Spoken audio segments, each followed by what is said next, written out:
The music this evening was brought to us by Jazz House Kids. Our trumpet player is Nick McKyle, and he is a sophomore at William Patterson. And woo-hoo! And on guitar, we have Jace Lopez, and he's in the 11th grade at DePaul Catholic High School. Thank you.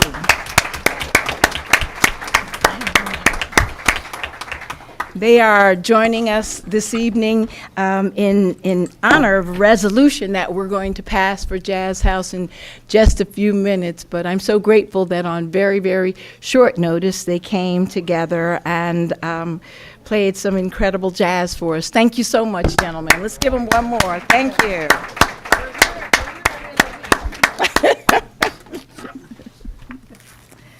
Okay. This is a regular meeting of the Council of the Township of Montclair. It's being broadcast live on Channel 34, streaming live on TV 34 YouTube channel, and it's available on demand and can and will be rebroadcast. This meeting is called pursuant to the provisions of the Open Public Meeting Act. The meeting is included in the revised annual notice of the meeting schedule as set forth in Resolution R25-038, adopted by the Township Council at its regular meeting of February 25th, 2025, advertised to the official newspaper on March 6, 2025, posted on the bulletin boards outside of the municipal building, and has remained continuously posted. In addition, a copy of the revised annual notice is and has been available to the public and is on file in the office of our township clerk. Please stand for the Pledge of Allegiance.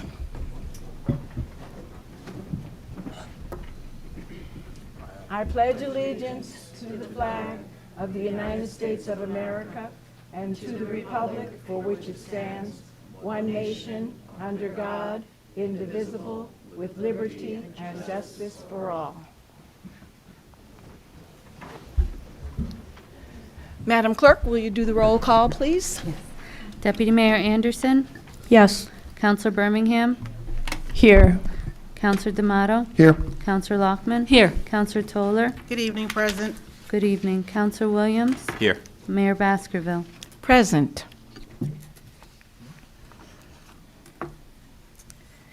There have been presented to the council the minutes of the regular meeting and executive session held on May 6, 2025. Are there any corrections? May I have a motion to adopt? Motion to adopt. Second. All in favor? Aye. Any opposed? Any abstain? Okay. At this time, I'm going to take the liberty of shifting very slightly the order of the agenda. I'm going to start with the resolution in support of the Jazz House Kids. Then we're going to do our proclamations. And after that, we're going to go into the presentation by Environmentalist Jerry Vorbach.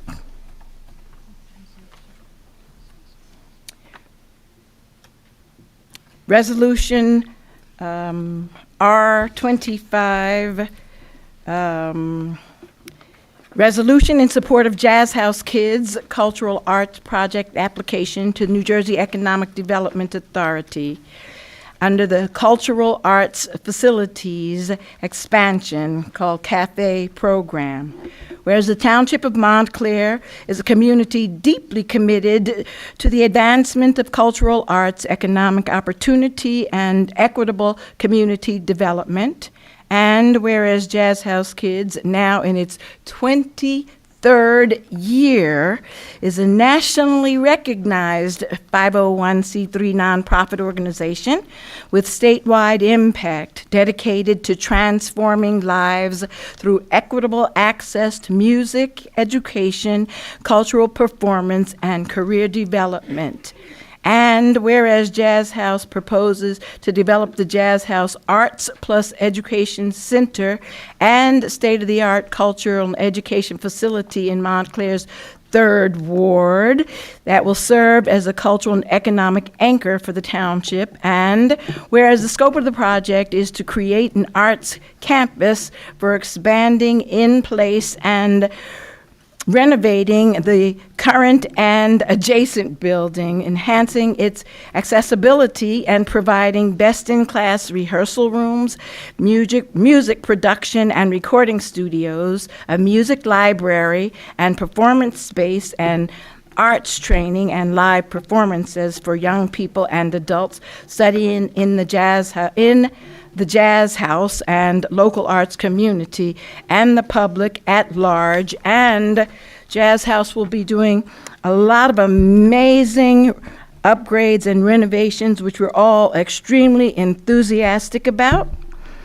Now, therefore, be it resolved that the mayor and the council of the Township of Montclair formally supports Jazz House Kids and its application to the NJEDA Cafe program and encourages the New Jersey Economic Development Authority to give full and favorable consideration to this important project.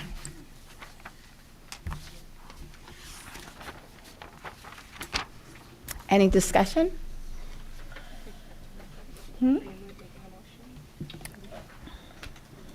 Okay. I so move this resolution. Second. All in favor? Any opposed? No. Melissa Walker, you're here. Did you wish to say anything?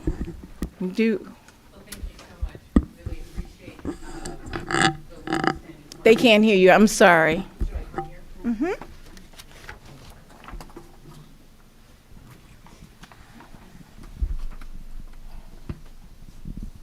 Thank you so very much. My board chair, Terry Woodard, is here with me today. And we really appreciate and love being in this town and all that we have done together, being in New Jersey as an instrument for change, providing access, learning, career development, and community building. And hopefully there's no one in this room that hasn't seen the work of this organization. And we are the beneficiaries of so many supporters in this community and surrounding areas. So this cafe program support and initiative of funding is transformative. And I think that if you have seen what we're doing, we will only be elevated to be able to have an education, a full education center, a career development of training, and as well as a performance venue to bring back live performance in a smaller footing. So we're very grateful for this resolution and this opportunity that is provided through the state. So we're very excited. But we, just see great things and get ready. The Montclair Jazz Festival launches on June 4th at the Wellmont Plaza, and we will be bringing more music to you through our young people and professionals. We really do value our relationship. Thank you. Great. Thank you so very much. Okay. And next up, I see that we have quite a few people who wish to come forward. It's going to be a proclamation for our older Americans. Sure.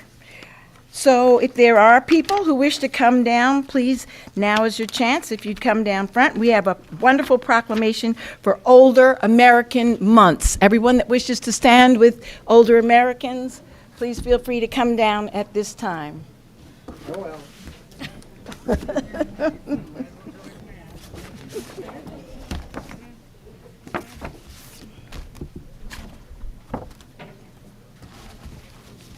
You've got, which one is that? That's up next. This is the Montclair Ambulance. Okay.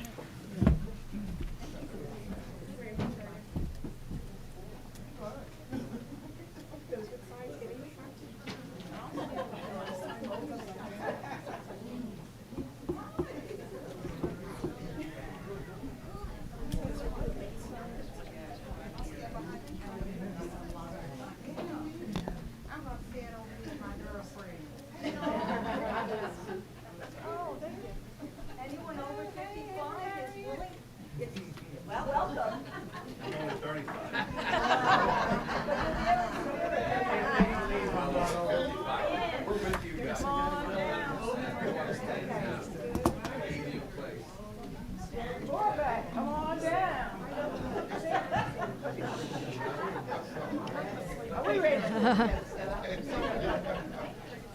Oh, great. Thank you all for coming out.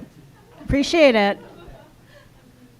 I'm only 2 years away. Well, actually, like a little over 1 year away from being an official member of your group. Is your microphone on? I think so. Can you hear me? I got you. I was saying I'm only a couple years, maybe a little less than 2 years away from being part of this amazing group. And I'm very proud to support this proclamation. Oh, come on down. I'll wait. I'm very proud to present this Older Americans Month proclamation. Whereas every May, the Township of Montclair celebrates the observance of Older Americans Month, a time to recognize older Americans' contributions, highlight aging trends, and reaffirm our commitment to serving older adults. And whereas the 2025 theme, and feel free to hold up your signs, flip the script on aging, yes. Focuses on transforming how society perceives, discusses, and approaches aging. And whereas the Township of Montclair encourages individuals and our community to challenge stereotypes and dispel misconceptions around aging. And whereas in 2025, we urge all residents to recognize our older adults' contributions to the Township of Montclair, exploring the many opportunities for citizens to be active and engaged as we age, and highlight the opportunities for purpose, exploration, and connection that come with aging. Now, therefore, the Mayor and Council of the Township of Montclair do hereby proclaim May as Older Americans Month, and we urge every citizen to recognize the contributions our older citizens have made to enhance our township and make it a place where we all wish to age in place. And I thank you all for being such engaged citizens, and I'm so pleased that you were all able to be here.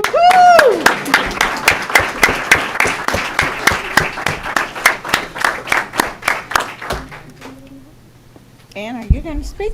I would hope Okay, so. come on. Is that okay? No, sure. Okay. I just wanted to know Here who or there? was the designate either way. Okay. So it was in actually John F. Kennedy's administration that it was first recognized that older Americans should be recognized and a month should be set aside in honor of them. We all remember John F. Kennedy very well. That's right, we do. And so it puts us in a slightly different place than many of you. In fact, we were mostly born before the digital revolution, and that has a certain impact on the way we think and communicate, which many of you don't actually have the burden of. Okay, we want to thank the council for this proclamation, and I am speaking to you as the president of the Montclair Collective for Modern Aging. Notice we call ourselves modern agers. All right. Well, we are an amalgamation of both public and private. Both the township and nonprofits have gotten together to help make Montclair more age-friendly. The township has made great strides in the last year. Under the last administration, we welcomed a new director of senior services, a new social worker, and a more robust MIL program, that's the Montclair Institute for Lifelong Learning, that is serving more modern agers than ever before. Why are we serving more modern agers? The answer is easy. There are more of us. As baby boomers continue to retire, the number of modern agers in our community continues to grow, which means we've got to be prepared. Today, the mantle for the direction of our community's senior support has passed to your council. The stakes could not be higher. Our population now represents 26% of this population in Montclair, and it is rising. Without senior services and a centralized senior community center, communication to this growing population will be spotty because there is a fundamental fact. Many seniors who were born before the digital revolution are skeptical about digital communication. So if we have a senior center allocated with a digital inclusion lab, which our architectural plans already have outlined, we will have an opportunity to reach more seniors so that they can get email, they can understand what QR codes are, and they can understand what portals are. The issue was very clear before the pandemic, where digital naivete had many seniors not able to get vaccinations, as you remember. And modern agers got together, came up with a plan, and got many seniors vaccinations appointments before the public service leadership actually figured out that there was some sort of mistake in their calculation. Unfortunately, the mistakes in the calculation continue. And we've got e-portals, we've got telehealth, we've got e-government that all assume that people who were born before the digital revolution can negotiate all of these famous QR codes and can get on the portal to do a survey. But that's not the case. We need to be sensitive to this need. We can, with the proper funding, make sure that a community center is available on demand during business hours and 7 days a week. And we certainly hope that we can flip the script on aging in Montclair and that this council will not flip the switch in dollar signs for us. Thank you very much. Thank you very much. Okay. Thank you so very much.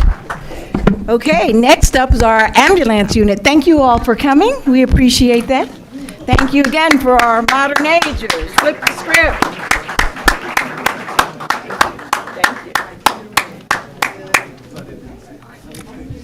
Thank you. You too. Thank you for being here. Hey, thank you. Mm-hmm. What's the name of it? It's Montclair Ambulance Unit. Okay. Oh, absolutely. We have our incredible Montclair Ambulance Unit. Anyone else here to stand with our Montclair Ambulance Unit for any reason? We don't need to know. If you want to come down and receive this proclamation for our Montclair Ambulance Unit. Council members, Montclair Ambulance Unit.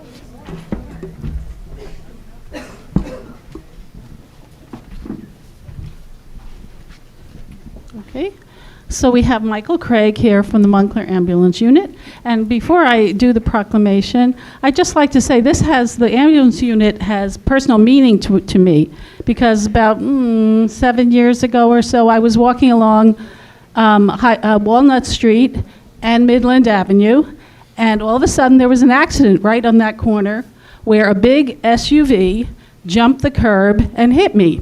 I was a pedestrian, it hit me.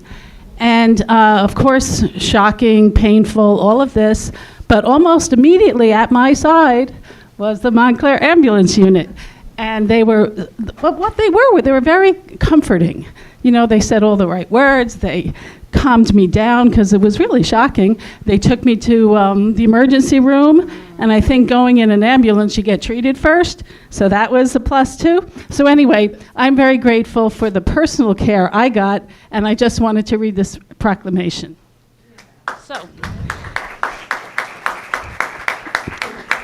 So this is a proclamation for the emergency medical service during Emergency Medical Service Week and recognizing the Montclair Ambulance Unit. Whereas National Emergency Medical Service, EMS, Week, celebrated from May 18 through May 24th, 2025, is a time to recognize and honor the essential work of EMS professionals who provide life-saving care and support to the Montclair community during times of emergency. Whereas the Montclair Ambulance Unit has served the Montclair community as an independent, nonprofit agency since 1953.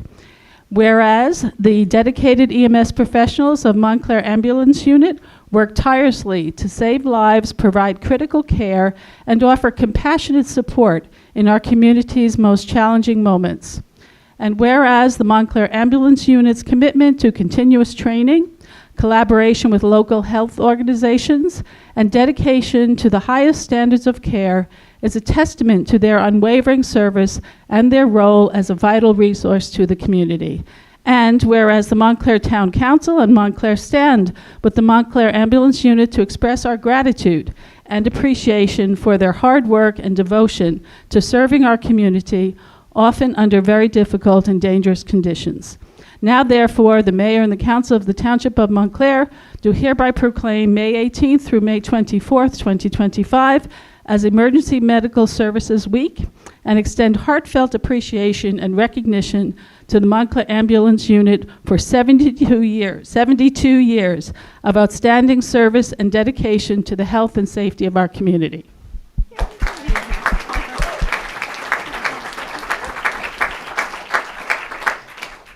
On behalf of Chief Mazza, who unfortunately couldn't be here tonight, as well as all the EMS staff at the Montclair Ambulance Unit, we couldn't do this support without you, the council, as well as the citizens of Montclair. We are grateful for your support, and we're just trying to keep up the mission. Thank you.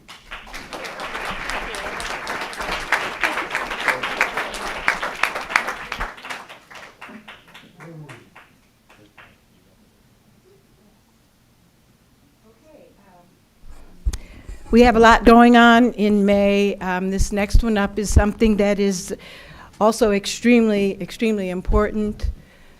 We've had people in the past that their lives were taken because of water safety incidents. And so this evening, we have a proclamation. Councilor Rahum Williams is going to come forward. And the proclamation is National Water Safety Month. If there are people that wish to stand with us as we read this proclamation, please join us. And if there are people that want folks to just be quiet so we can just lift in love any people that we know who may have been affected by water safety incidents, then we're going to ask that you allow your neighbors to have a little bit of time. And I'm really grateful that you would step up and read that for us. Thank you. You've got your mic. Thank you, Mayor. I don't know if this. Thank you. So the Mayor described the proclamation. So.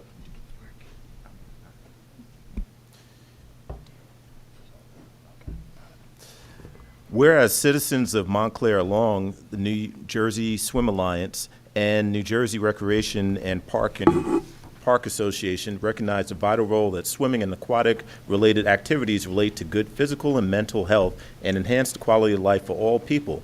And whereas the citizens of Montclair, along with NJSSA and NJRPA, understand the essential role that education regarding the topic of water safety plays in preventing drownings and recreational water-related injuries. And whereas the citizens of Montclair, along with NJSSA and NJRPA, are aware of the contributions made by the recreational water industry and represented by organizations involved in National Water Safety Month Coalition in developing safe swimming facilities, aquatic programs, home pools and spas, and related activities, providing healthy places to recreate, learn, and grow, build self-esteem, confidence, and sense of self-worth, which contributes to the quality of life in our community.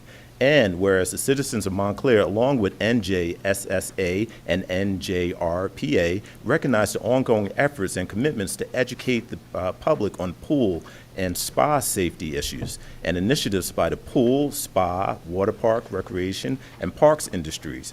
And whereas the citizens of Montclair, along with NJSSA and NJRPA, understand the vital importance of communicating water safety rules and programs to families and individuals of all ages, whether owners of private pools, users of public swimming facilities, or visitors to water parks. Now, therefore, the Mayor and Council of the Township of Montclair do hereby declare the month of May as National Water Safety Month, and do urge all those in Montclair to support and promote this observance. Thank you. Thank you so much. Hi, good evening. I just wanted to thank our mayor and council for this proclamation. So Governor Murphy made this proclamation a few weeks ago for the state of New Jersey, and I'm proud to say they asked municipalities to follow suit, and our beautiful Montclair did. So we're one of the top municipalities right now who have followed suit with making it Water Safety Month. Just to let our public know, our swimming pool opens for the season on Saturday for Memorial Day weekend, and we do, as soon as the kids are out of school, we offer swimming lessons, okay, at our pools from ages 2 through adults, okay? Those of you who have home pools, please call us. We can guide you in a direction where someone can come to your home to teach you water safety. It's really, really important, and we're glad that Montclair jumped on board with this. Thank you so much.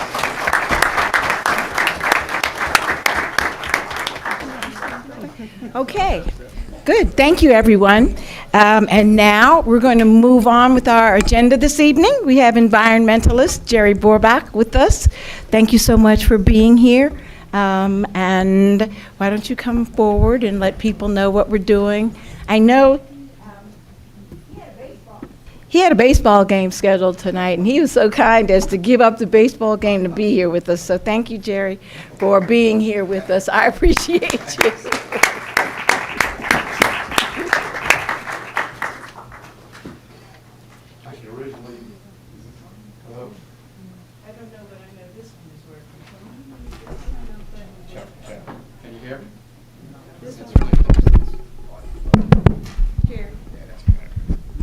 No, I'm gonna walk around.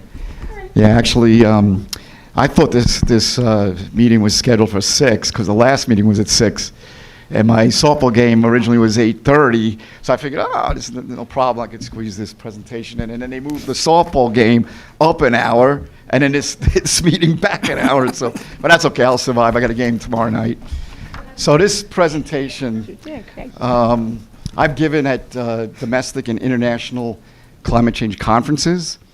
The last time was in Havana, Cuba, actually, at the Management of Energy, Climate, and Sustainability, which was pretty cool. It was at the Hotel Nacional de Cuba, and the house band was the Buena Vista Social Club.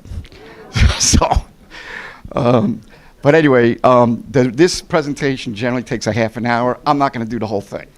I'll try and maybe get 9 slides in, but I'm going to apply to the Adult School of Montclair to do the whole presentation, which again is about half an hour, and then I'll put in for 2 hours. So anybody has questions, there's going to be plenty of time for people to ask questions and for me to answer it. So anyway, where's the here it is. So let me move on to the first slide. So I'm just going to go over the basics of global climate change, relationship of carbon dioxide concentrations and temperature, and then economic impacts of global climate change. So just topics 1 to 5.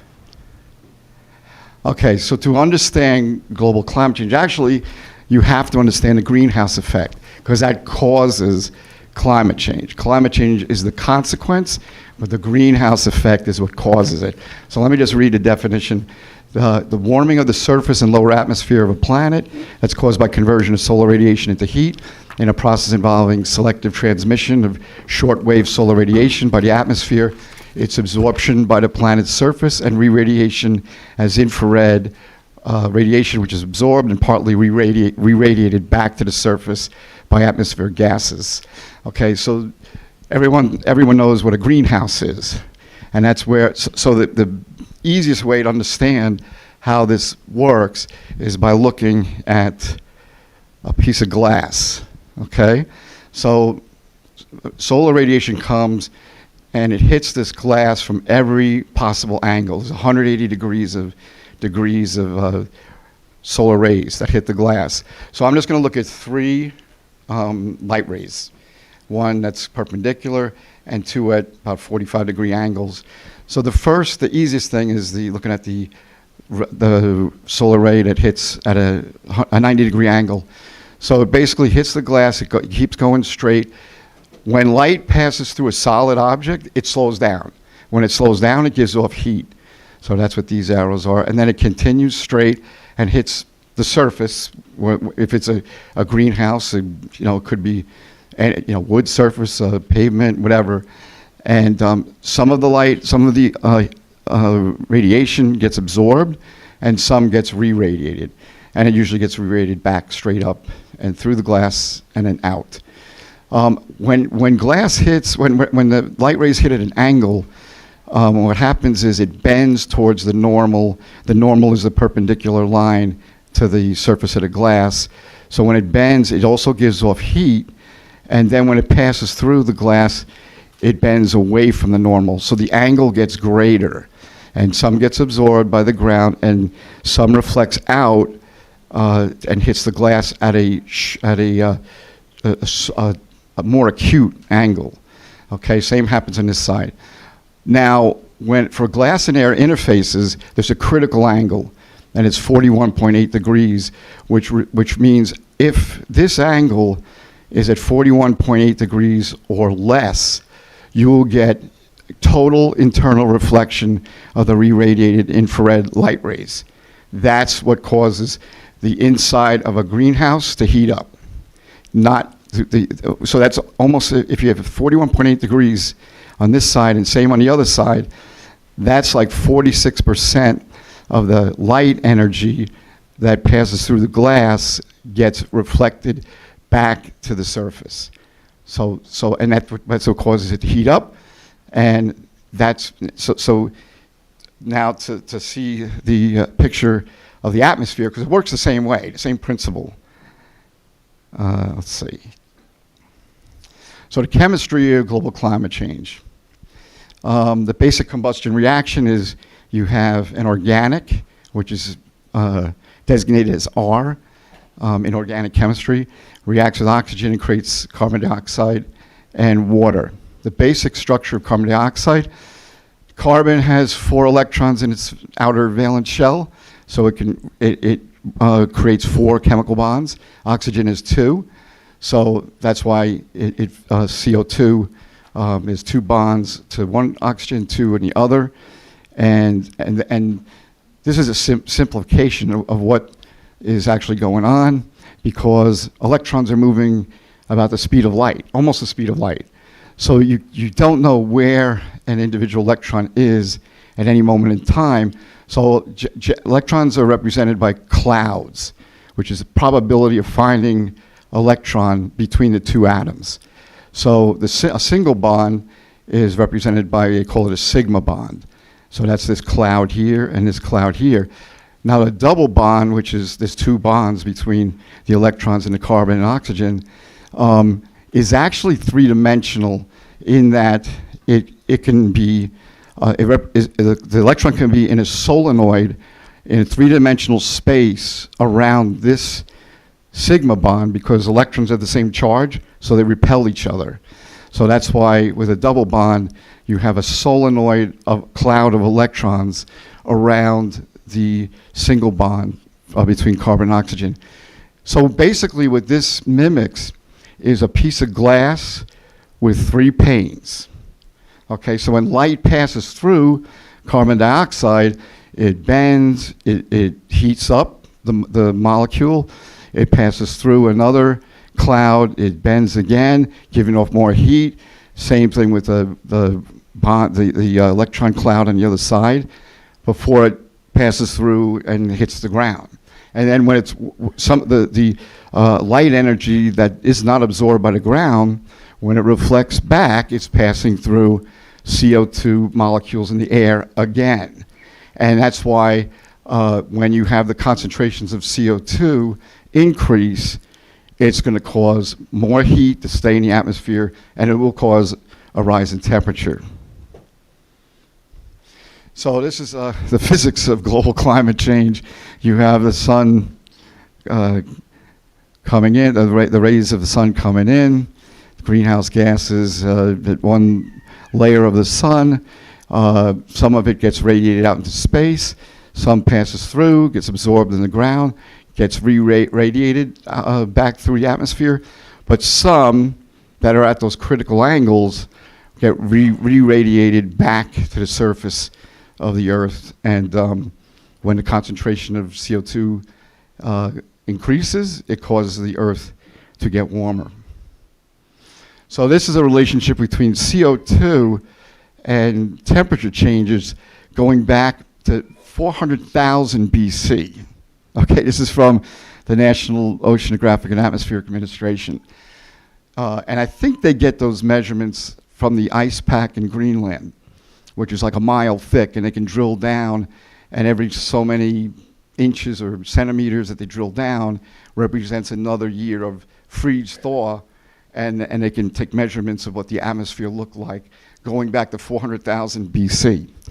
And it goes up to, oh, whoops, let me go back. This goes up to 1880, and what you see is a direct relationship between the blue is the temperature change and the red is the carbon dioxide change. And so we've had many cycles where there's been cooling of the Earth, heating of the Earth, cooling of the Earth, but they're all around the same CO2 concentrations from between about 190 parts per million and 280 parts per million. So there's been an equilibrium, even though there's been changes, and there's been an equilibrium which is an exact direct relationship between these two parameters up until 1880. That's the key year. So when in 1880, when you had industrial revolution and the petroleum industry really picked up steam, not just in this country but all around the world, the equilibrium concentration of CO2, which was at 280 parts per million, was broken.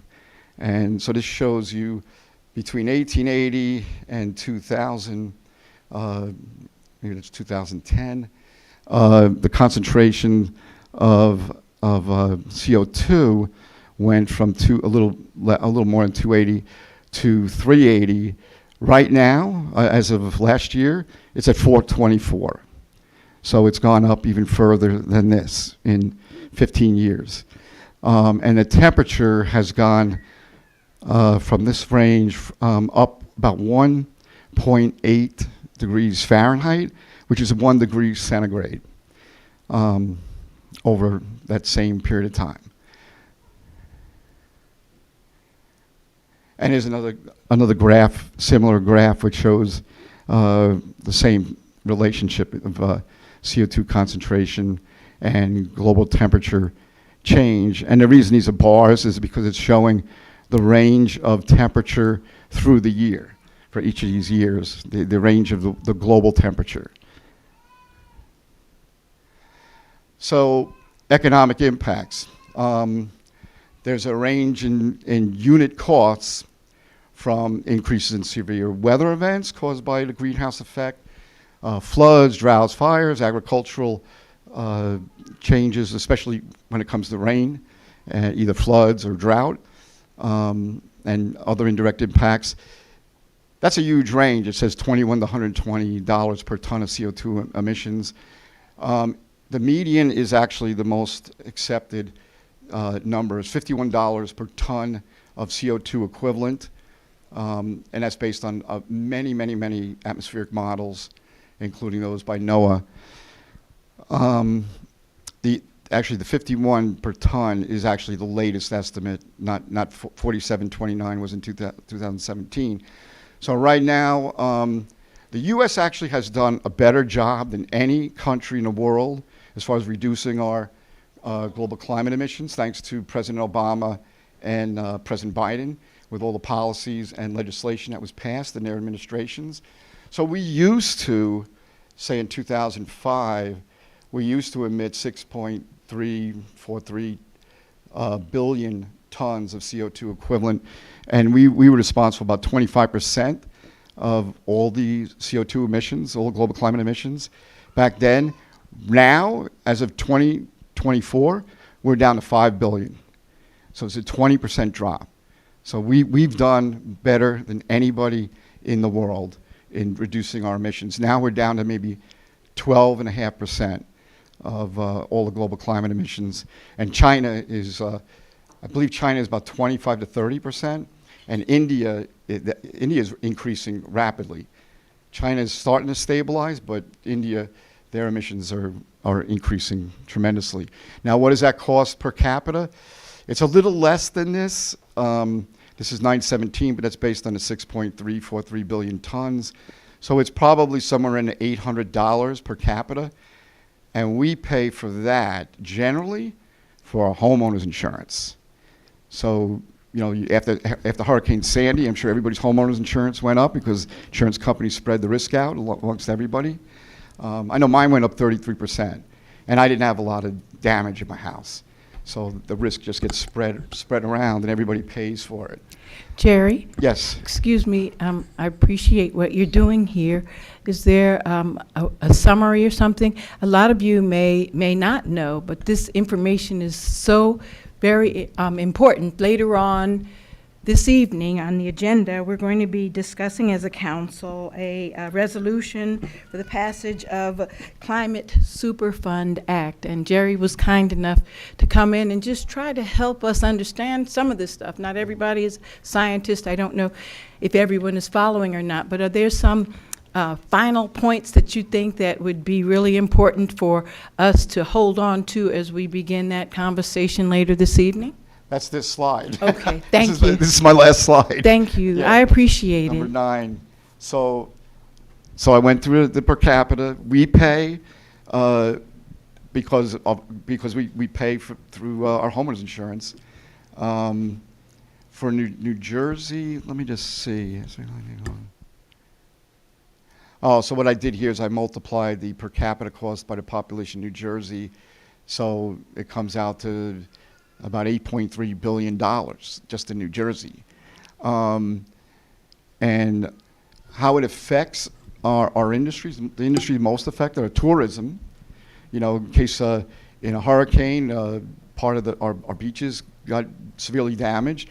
We make $44 billion a year and supports 500,000 jobs on 120 miles of beaches in the state. Also, commercial fishing generates $8 billion a year in revenue. What's happening is because the oceans are warming, the fish are moving further north because the temperature they're used to is going further north into New England. So our fishermen have to go farther and farther away from New Jersey to make the same catches. And then, of course, agriculture. I don't have any exact damage estimates, but through droughts, floods, that climate change effects impact our agriculture as well. So that's my summary for the shortened version of this presentation. I appreciate it. But if anybody that's on the Adult School of Montclair list, I'll be applying to give the whole presentation, and hopefully I'll come through in the next flyer they send out. So Thank you so much. Thank you, Madam Mayor. But do you have just a minute? I know you have to rush off, but Councilor Toller has a question. Councilor Toller? Yes, thank you so much for being here. I know at the beginning of your presentation, you mentioned that this would be offered at the adult school. Yes. Can you just, repeat that again for the people here and people at home if they're interested in seeing these slides or learning more? Sure, yeah, I'm planning to apply tomorrow to the adult school to give the whole presentation, which is at least a half an hour long. And then I'll allot 2 hours for people to ask questions and me to provide answers to whatever questions people have. So that should be enough time to answer everybody's questions, I hope. So. It's awesome. Thank you so much. Okay.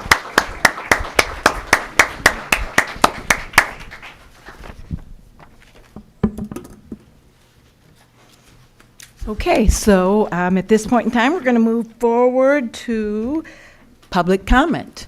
For those of you who have not had an opportunity, please sign the book down here with your name, and then hopefully you have a number. We're going to start with our first guest. You can come down to the podium. When you get to the front, please give us your name, and we'd love to hear from you. Thank you all for being here. Mayor, can I Yes, I'm interrupt for sorry. 1 minute? Sure, yes. Madam Clerk, can I ask you just a quick question?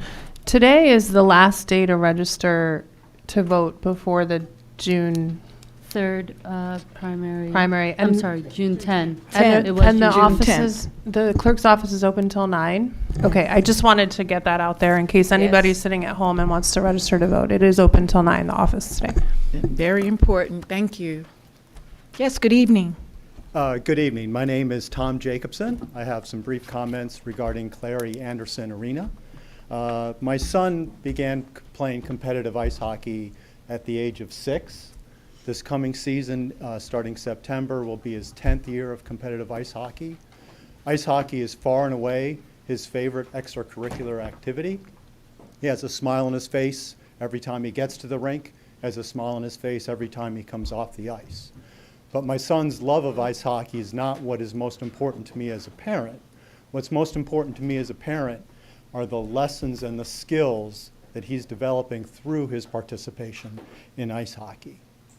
He and his teammates have learned teamwork, perseverance, discipline, respect, conflict resolution. They've developed healthy eating and sleeping habits, even effective study habits. It's all of these things, these lessons, these learnings that have fostered my son's evolution or development from an intolerable rug rat when he started to the mature and responsible young adult that he is today. Are there other activities that could serve a similar purpose in my son's development? Of course there are.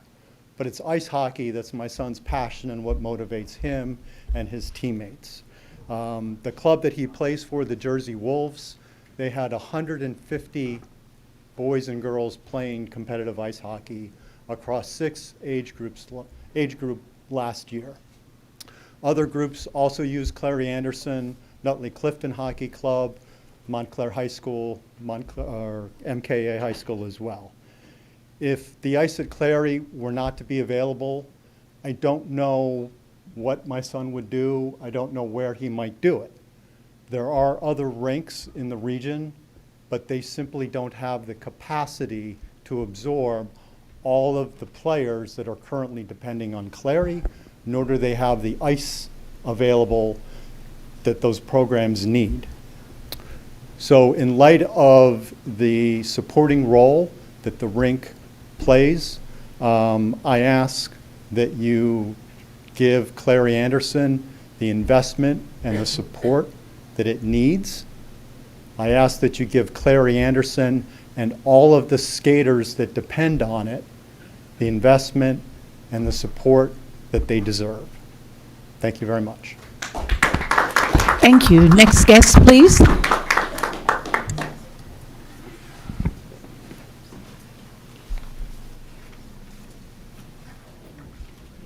Good evening, Good evening. Mayor, council members. I'm Tracy Stevens. I'm a member of First Congregational Church, where every week we pledge to take action for the planet. And I'm the New Jersey organizer for Green Faith, mobilizing the faith community in support of climate justice.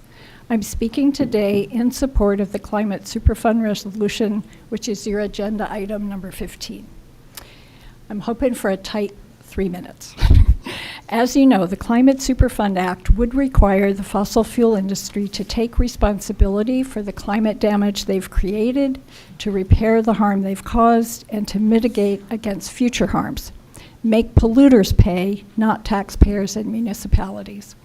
So much of the rationale for the Superfund bill is in the language of the resolution that you are considering today.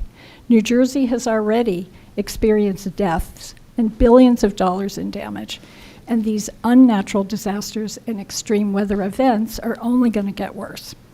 Oil and gas companies have made enormous profits at our expense, and they can certainly pay for their share of the damage.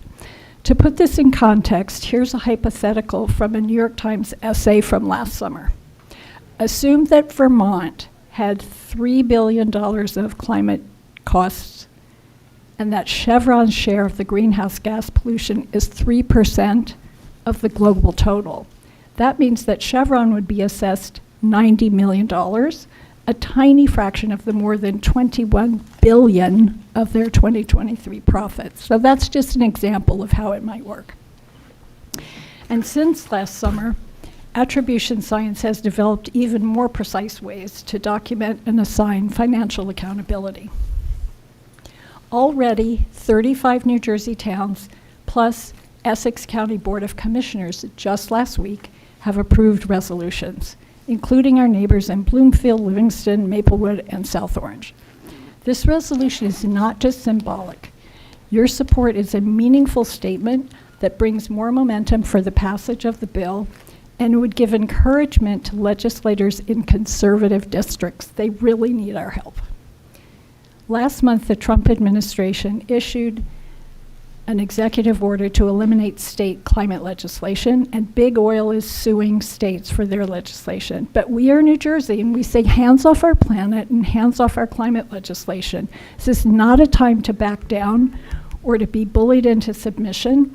Rather, it's a time to stand up for our state and for communities. Time is of the essence.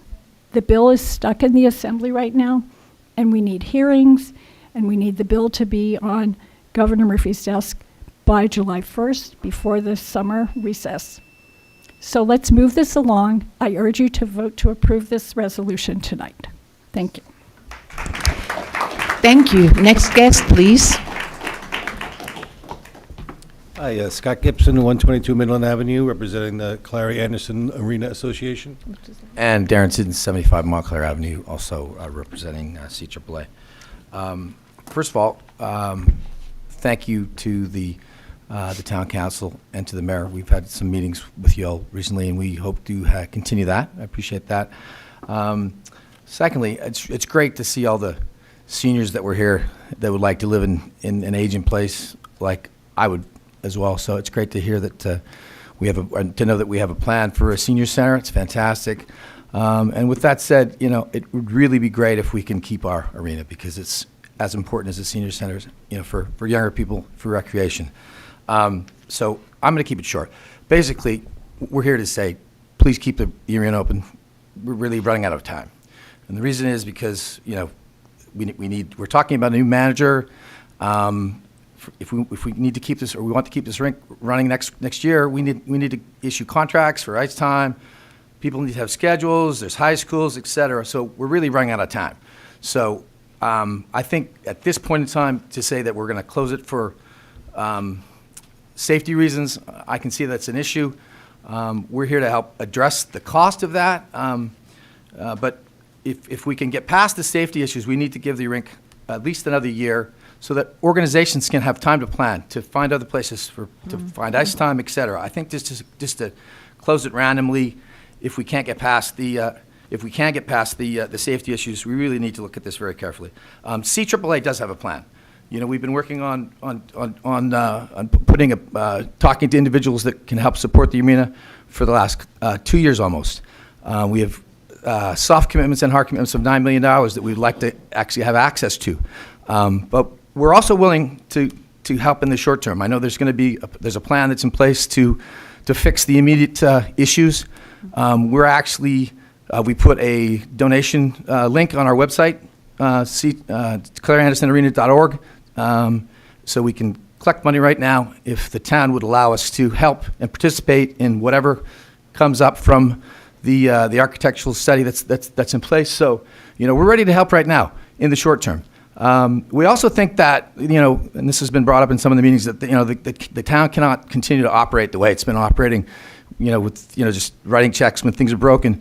I think that a really smart idea would be have some kind of an authority that would oversee the arena, that would have, you know, a board that makes sure that it's run properly, that it's accountable, that you know, that maybe we can have a profitable arena that can put money back into recreation in this town. I know that other arenas make money. Why can't we?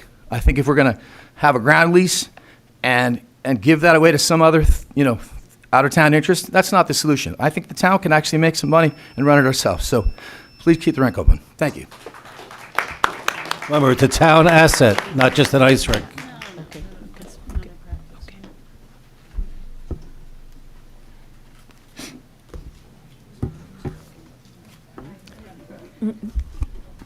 Hi, my name is Karen Sapansky. I live in the South Ward.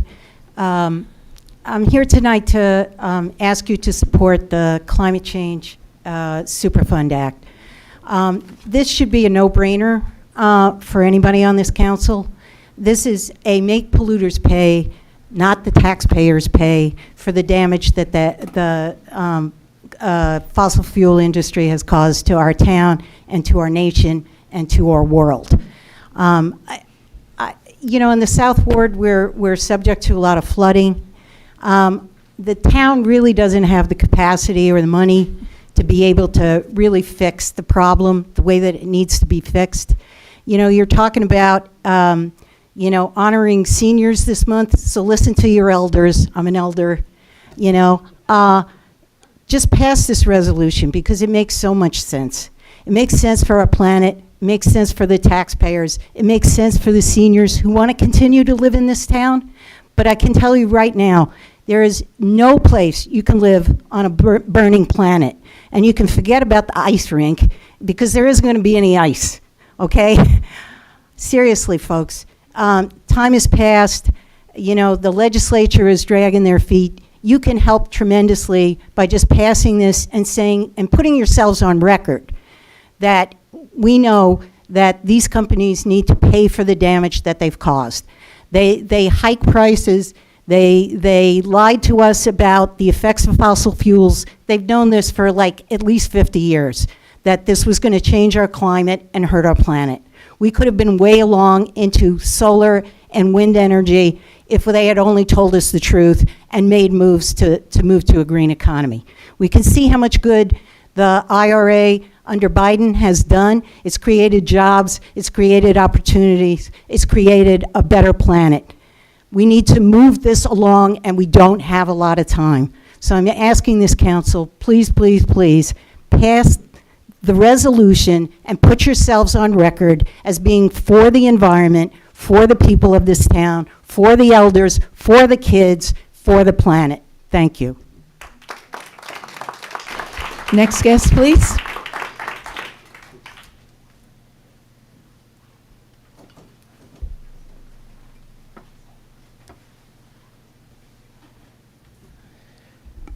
First, let me just say, as a son of a politician, and my father was the mayor of a big city in Pennsylvania, I appreciate all of the work that everyone in this council does. And May I please have your name? my name is Todd Smith. I'm the director of athletics at Montclair you. Kimberly Academy. Thank you.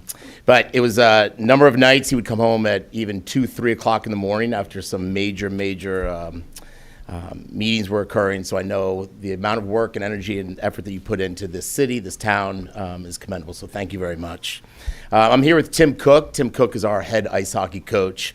I've been the director of athletics at MK for 23 years, and I've had a very unique perspective of both the ice hockey programs at MK, Montclair High. I've had a front seat really at Clary Anderson, which, you know, as we've heard through a couple of the different meetings up to this point, is the home for, you know, a number of our young student athletes out there. We've heard all the benefits that Clary Anderson has done for the town of Montclair, both MK, Montclair High ice hockey programs, the youth programs, primarily with the Jersey Wolves, who you know, call it their home as well. The numerous figure skating clubs that are also there, and generations of young people who have come through Clary Anderson. But what's also the story behind the story of Clary Anderson is the people that sort of make that operation and make that rink what it is, including Coach Cook to my right, Coach Smith from Montclair High, the numerous coaches for the Jersey Wolves. What they're able to do on the front lines with our kids and student athletes is remarkable. And without Claire Anderson, we don't have a Coach Cook. We don't have a Coach Smith. We don't have the Jersey Wolves coaches who you heard earlier in our first speech tonight. The impact that they have on these student athletes, on these kids, on this next generation of people who will be hopefully longtime residents of Montclair. What Coach Cook does for our kids when no one's watching, when, you know, there's not a game, but just the practices, his impact on these kids, helping them become younger, great, you know, leaders, is remarkable. He's had an outstanding career himself.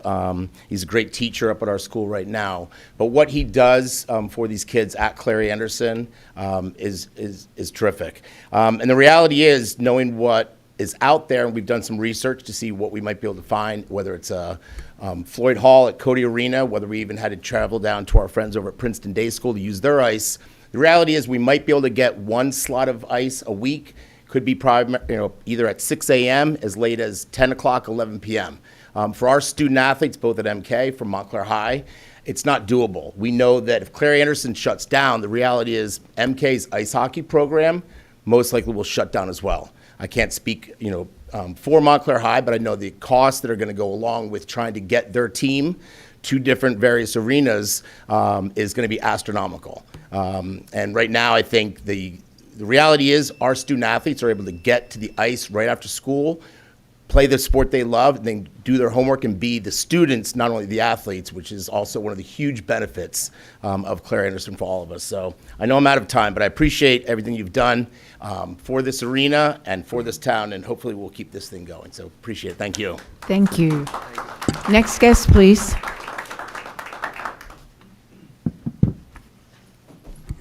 This should be the last time. If I start talking about Sussex Borough, I just got off, I'm redevelopment counsel for Sussex Borough, and I just got off the phone with a closed session in their council discussing a redevelopment agreement. So if I say Sussex, excuse me.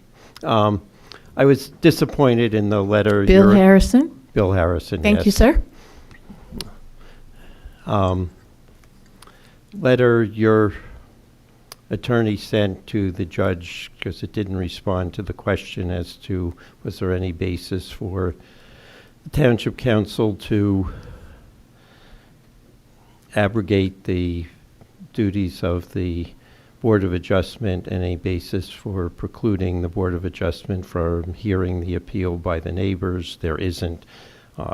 Does 2 pages on the council manager form. I was on the Charter Study Commission that recommended the form of government. I guarantee you there's nothing in the council manager form specifically, or the Faulkner Act, that says governing bodies get to supersede the municipal land use law. Then it curiously attached 2 council resolutions approving settlement agreements, neither of which were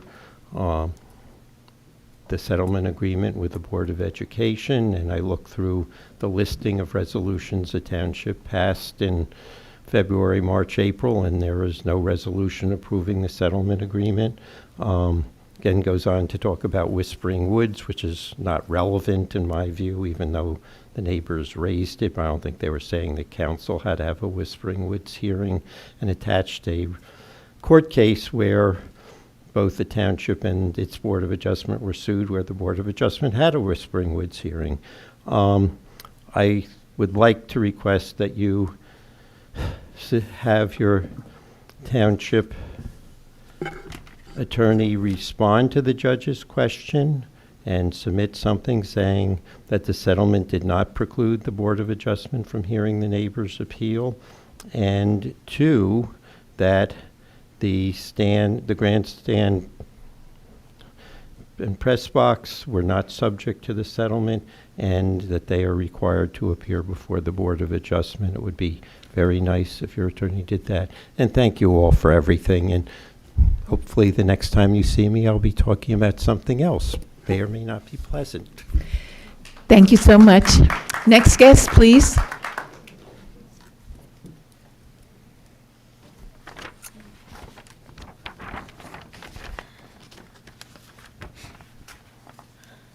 Good evening. My name is Rhea Tompkins. This is Rosie Harrison. We live at Union Gardens. You've seen us here numerous times. Good evening. Okay, very quickly, update for my building. Let me start with the pros before the cons. Pros is, thanks to landlord tenant advisory as well as code enforcement, I did get a few things of my apartment repaired, and after over 20 years, I finally got my apartment painted. So that's a good thing. So thank you. Cons. Okay, first and foremost, I emailed the manager of the property manager, Ms. Vargas, last week for 2 reasons. One, I'm going to just give you my phone very quickly. This is coming into our parking lot. There was a big hole when you drive in. It's always like this. They patch it up, and then it happens again. So very quickly, I just want y'all to see what it looks like. All right? This is from last week into what it's like now. It's supposed to be 3 more days of rain. By the time this finishes, the hole is going to be back again. I've already advised that someone's car is going to be damaged.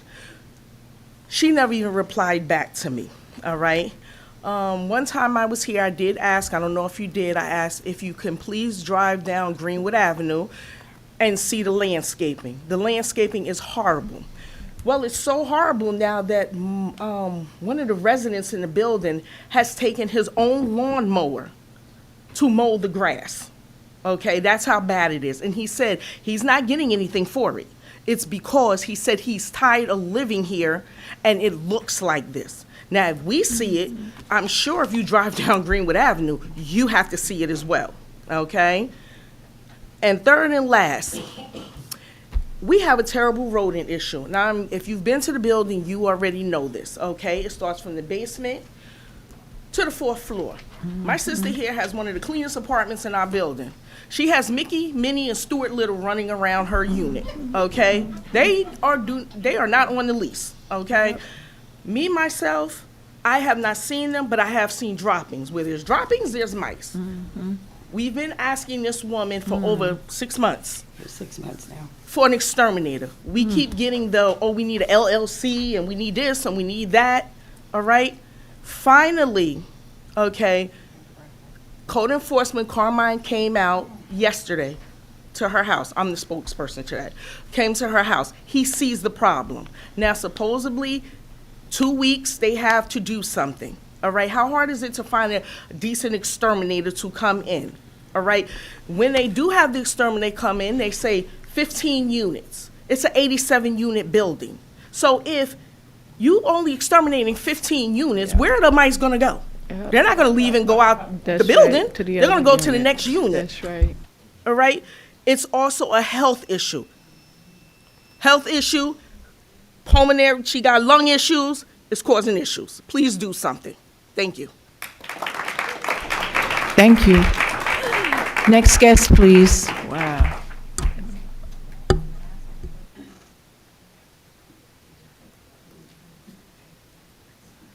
Hi, Carol Schlein.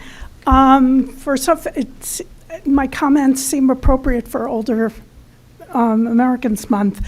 I want to talk about Watchung Avenue, and particularly the side to the west of the train tracks, because with the changes going on in the plaza, first off, that's been a dangerous area for the entire time I've lived here, which is since 1990 at least, where pedestrians trying to cross from Midland over on Watchung to like the pie store or the music store are running into problems where if cars are stopped in both directions, a car can still go around on the heading west. And so my suggestion would be, as part of the plaza improvements, to push the sidewalk out so that there isn't enough room for a second car to go when pedestrians are walking.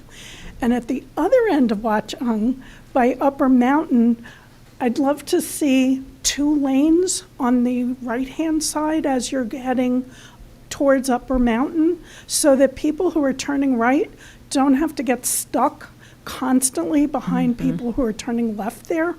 Probably at some point should have a stop sign, but at least 2 lane. It's wide enough to make a lane line there that would really make a big difference.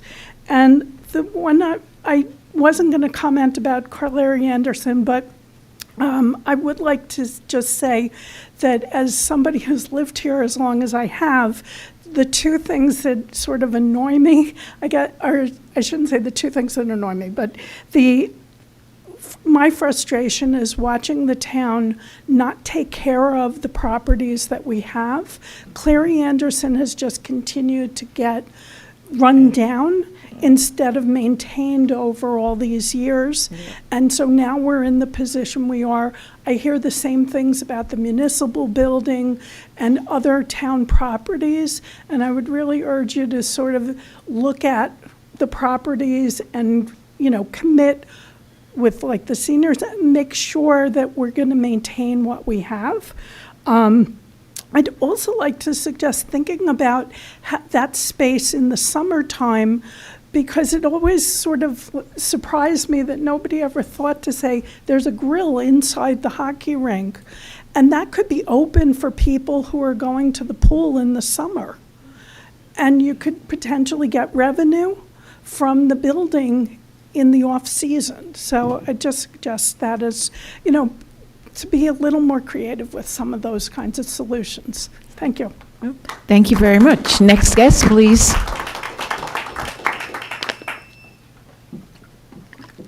Good evening, and thank you for your service. My name's Ivy Scheibar. I'm a resident in the First Ward and a contributor to our town's climate action plan. I'm here in support of the Climate Superfund Act. The act is practical and pragmatic in two ways. It helps us source the needed funds for the expensive climate impacts we're going to be facing, and it incentivizes the oil and gas companies to move to renewable energy, as they should have been doing. You heard some of the science tonight, and maybe you've heard what Karen alluded to, the airtight evidence that the oil and gas companies knew they were destroying our environment and did it anyway.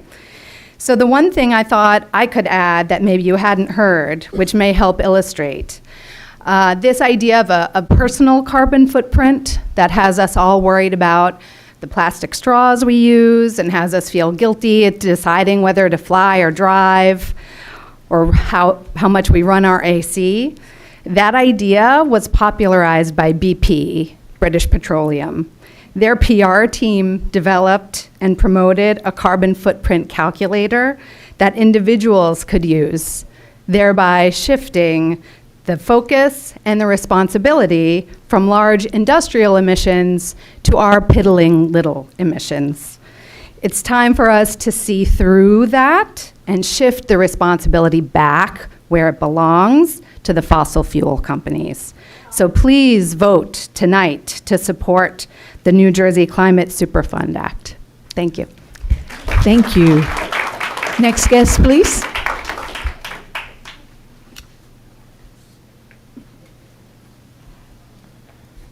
Good evening. Good evening. My name is Bill Barron. Live on Gordonhurst Avenue. Been in town. Next year will be my 40th year living in town. Couple of things. Just really quickly, I hope I'm not the only one who saw the typo in the resolution on the parking meter bill, that we're buying a meter in Morristown, New Jersey. If you can check that out and maybe make the correction. I came here to speak on two of the resolutions before you, the climate change bill, climate change resolution, and the resolution to set up a transit advisory committee, of which I'm currently a member of. Both of them are very important things that you can do to help improve, as our presentation was, the fight against climate change. But I just want to say that, the actions of the council should not stop with the resolution. It's important that we go beyond. Last month, we had a wonderful Earth Fest that was co-sponsored by the Sustainability Office. Lisa and Marrakesh did a fantastic job organizing that. Much improved over next year, and we hope that over last year, and we hope that next year, we can continue to grow and get more people down. So, the first thing that I would urge you to do is make sure that the Office of Sustainability is fully funded. The office is a moneymaker for the town. The grants that Gray Russell used to get and the grants that Lisa has been getting more than pay the salaries of the office and the expenses, whether they're for trees, for charging stations, for studies, for recycling. All of that is important work that has to be done by the council. And we urge you to take that seriously and to make sure that it's staffed and the resources, particularly the recycling grant, which I noticed the recycling grant in this year's budget is less than what you had last year. Are we recycling less? You need to improve that. So I hope you do pass the resolution for the Transportation Committee and for the to support the climate change bill in Trenton. But let's not stop there. Thank you. Thank you very much. Next guest, please.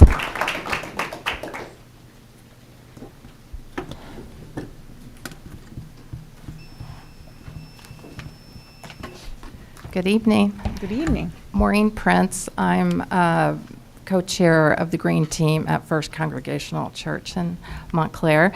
And first, I wanted to thank you for considering Resolution 147 on the resolution supporting the passing of the Climate Superfund Act. I also wanted to thank you for having the presentation tonight on the science, a little bit about the science of climate change and global warming. First Congregational Church has been designated a Creation Justice Church, which is a program within the United Church of Christ that recognizes congregations that actively work to care for creation and environmental justice. As such, we would be grateful if the Township of Montclair, the home of our congregation, would adopt Resolution 25-147. We saw tonight some of the science. We've heard some of the speakers talk about some of the causes and effects of climate change. Maybe I could add that if the Climate Superfund Act were passed, Matt Smith of Food and Water Watch recently wrote it would help to fund climate resilient infrastructure and protect vulnerable communities across the state. Montclair passing this resolution tonight would send a needed signal to others in our state that New Jersey is focused on the future, that New Jersey is ready to protect the long-term well-being of the earth that sustains us, and that New Jersey is committed to ensuring that the young people growing up in our communities inherit from us a livable planet. Thank you. Thank you. Next guest, please. My name is Martin Bosland, and I live near the Watching School. I'm a retired environmental health and public health researcher, and I want to speak in strong support again of the Superfund resolution that very appropriately appeared on the agenda. There's little I can add to what has been said already, but I want to emphasize that the reason that municipalities like Montclair would support this or should support this resolution like this is to put pressure on the legislature. And I went to the committee meeting of the assembly, and I saw the enormous positive energy that emanated from the people that spoke, but also the enormous support of the substantial majority of the committee. And so that bill is going to move forward to the legislature, to the assembly, but there are powers that push back. And it's resolutions like we could pass today and that have been passed in other municipalities that already have been listed before that really make this important. And I want to add one other thing. So a lot of the stuff that we've talked about is say flooding and other effects, but there's a lot of effects that directly affect public health. And an example of that was, of course, the wildfires and the smoke we have suffered last summer. The cost of those effects go directly to the individuals affected. Not the townships, not the counties, not the states. It burdens the insurance industry, it burdens people that have substandard insurance, but it particularly affects people's long-term well-being and health. And it's something that it's interesting that parenthetically, the same activities that caused all this global warming also produces a lot of other pollutants that directly affect people's health. And so I think, please pass this resolution tonight. Thank you. Thank you. Sir- Next guest, please. Sorry, I wanted to get his last name. Do you remember his last name?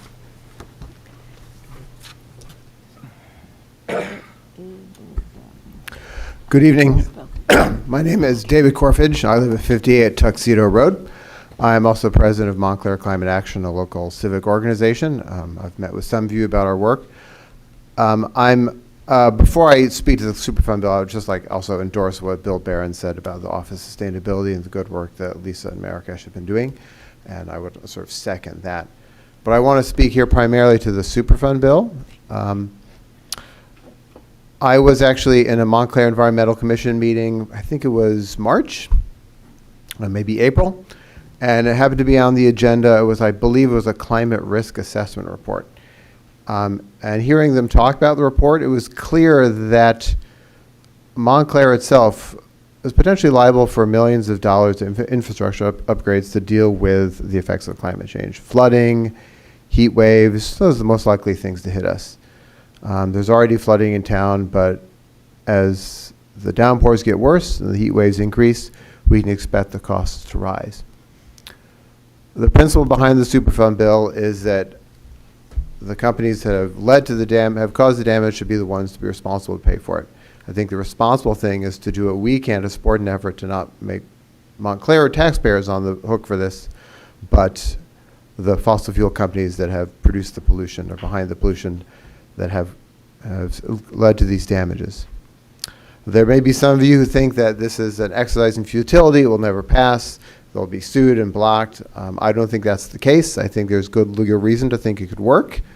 I also think this is not going to solve the problem of climate change, but it's actually not intended to solve the problem of climate change. It's just to address the fact that there are millions of dollars of damage that Montclair and other towns will be on the hook for that we would like help paying for. That being said, I also agree with what Bill said earlier. This should be the starting point and not the ending point. The Climate Action Plan adopted by the Council, I believe it was last year or perhaps the year before, had laid out very clear recommendations for the Township about what it should do. Switch to the high priority steps were switch to renewable electricity, electrify the city fleet, move to electrify and get rid of appliances based on methane gas and oil. You guys are almost a year into your council period, and I believe some things have been done, but so far a lot more work needs to be done on electrification of the city fleet, on sort of moving forward with renewable electricity and all those high priority projects. So certainly I encourage you to pass the resolution in support of it. It will help put pressure on the legislature to get it through. But beyond that, I would hope you take that as an opportunity to remind yourselves of the responsibility you all face and we all face to do what we can to address what's coming down the pipeline, all the effects of climate change, and doing what we can in our town to help address that. Thank you very much. Thank you. Next guest, please. Hi, my name's Molly Brennan, and I am the president of the Montclair High School Booster Club. So I want to talk a little bit about the importance of Clary Anderson. I'm a parent of 2 hockey players. One is actually graduating this year, and the booster is a very important thing for me. And I can't imagine Montclair High School, or MKA actually, playing anywhere but Clary. It's a 2-minute walk from my house. I make my kids carry their bags there a lot of times.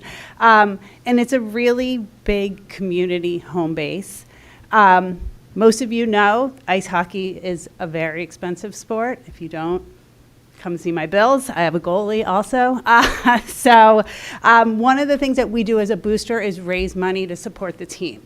Part of what we do with that money is make sure that all kids who want to play hockey can play hockey.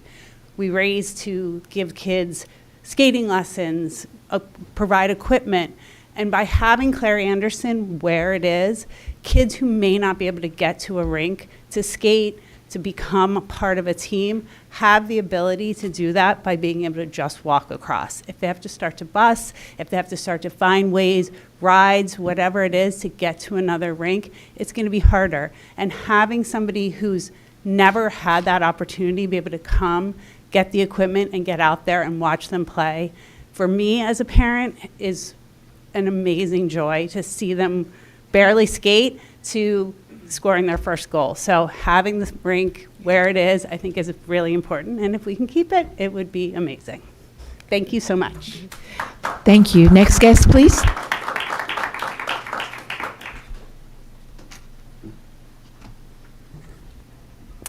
Hi, I'm Arielle Eckstedt at 316 Park Street, and I haven't been here since we have a new town attorney and a new town manager. So welcome to the nutty and wonderful world of Montclair. So I'm here tonight on behalf of neighbors to talk about the incredibly exciting topic of sidewalks. Many people in town have suddenly gotten notices about their sidewalks, and many of us have met together, many residents, to ask that you rethink the ordinance that was passed a couple months ago, or I'm not sure exactly when it was. We homeowners do not own these sidewalks, but we are responsible for maintaining them.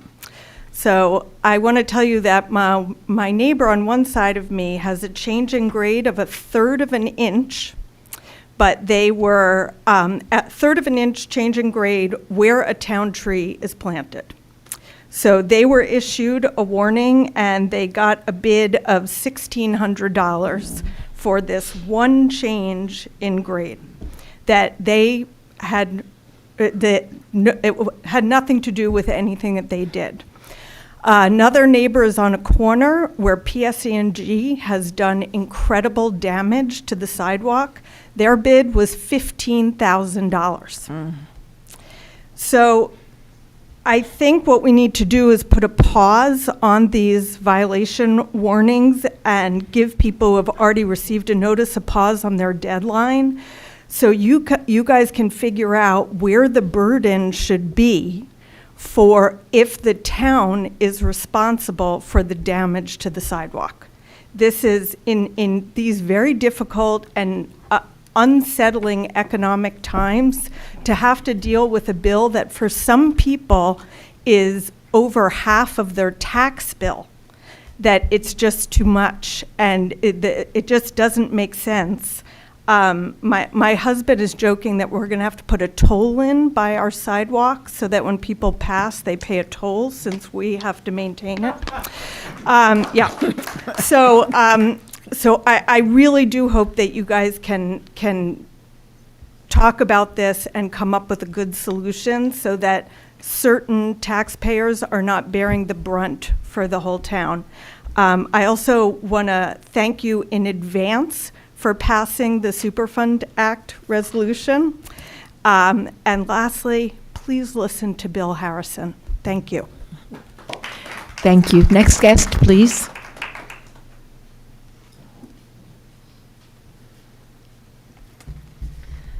Hi, my name is Olive Sterry. I'm a senior at Montclair High School, a rower on the crew team, and will be rowing at Smith College in the fall. Wow, look at you. Congratulations. I live on Park Street, and I've lived in Montclair for my 17 years of life. I'm a member of the Civics and Government Institute at the high school, and I'm currently interning at Planned Parenthood. I wanted to speak today because I have noticed over my years in the Montclair Public School District, our health classes and sex education are seriously lacking.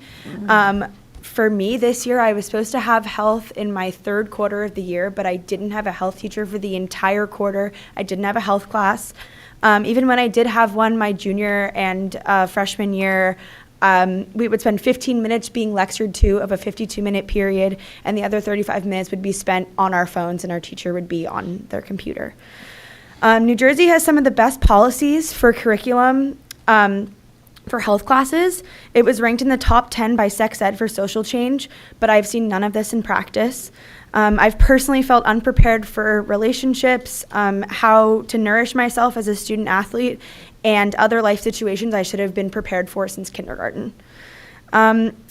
While I'm going to talk to the Board of Ed about this, I also feel that the Town Council needs to know about this because I believe that I and professionals on the subject can work with the Health Education Division of the Health and Human Services Department by offering sex education in Montclair outside of school hours.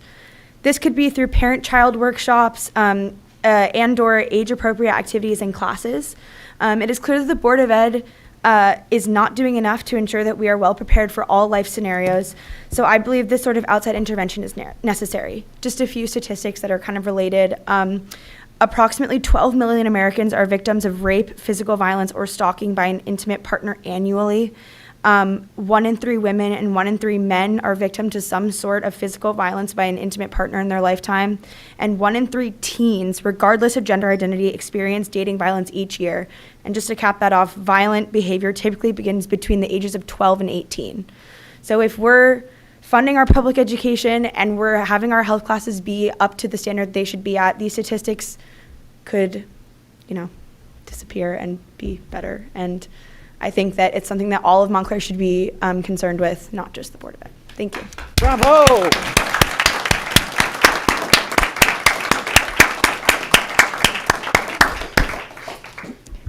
Good evening. Good evening. I'm Somadev Pasala. I live on 314 Park Street in First Ward. I received the citation for the sidewalk, and I walk all around the town every single day, right, every street. And the stringent requirement of a 1/4 inch, right, is going to cause at least half of the household house owners actually to replace the sidewalk. Just imagine the financial burden. I mean, I'm getting quotes, and based on half the owners changing their sidewalk, that's probably a $20 to $50 million burden on the homeowners in the town, right? And then we were just talking about the climate change. And think about ripping up all the asphalt and actually replacing that. That has a big impact. So like my neighbor I urge you guys actually to rethink that and pause for it and look at the grading system that, Eric, I believe you suggested to ease the burden on homeowners as well as, lessen the impact on climate. We need to be doing our part to make sure we are not adding to the climate problem. Thank you. Thank you. Next guest, please.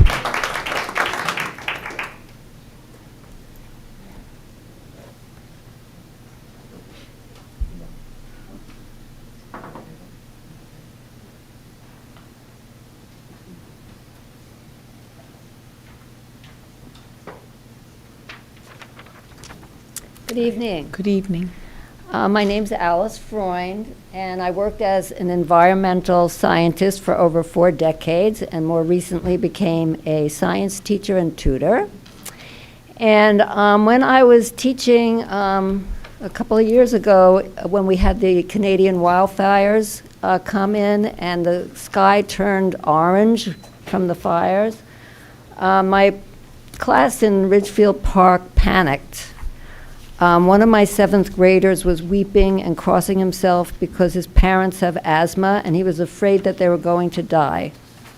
Students not only have climate anxiety, but as concluded in a Harvard University study of 10 million PSAT takers, heat exposure can reduce the rate of learning and skill formation, thus potentially reducing the rate of economic growth. There are many other costly effects caused by climate change. Extreme heat can increase the risk of respiratory and heart disease. Martin talked about asthma. It can increase vector-borne diseases such as Lyme disease, West Nile, and Zika. It can increase the frequency of damage to property and infrastructure due to flooding, storms, and sea level rise. Threaten New Jersey's water and food supply, disrupt food, this is right from a New Jersey Department of Health report.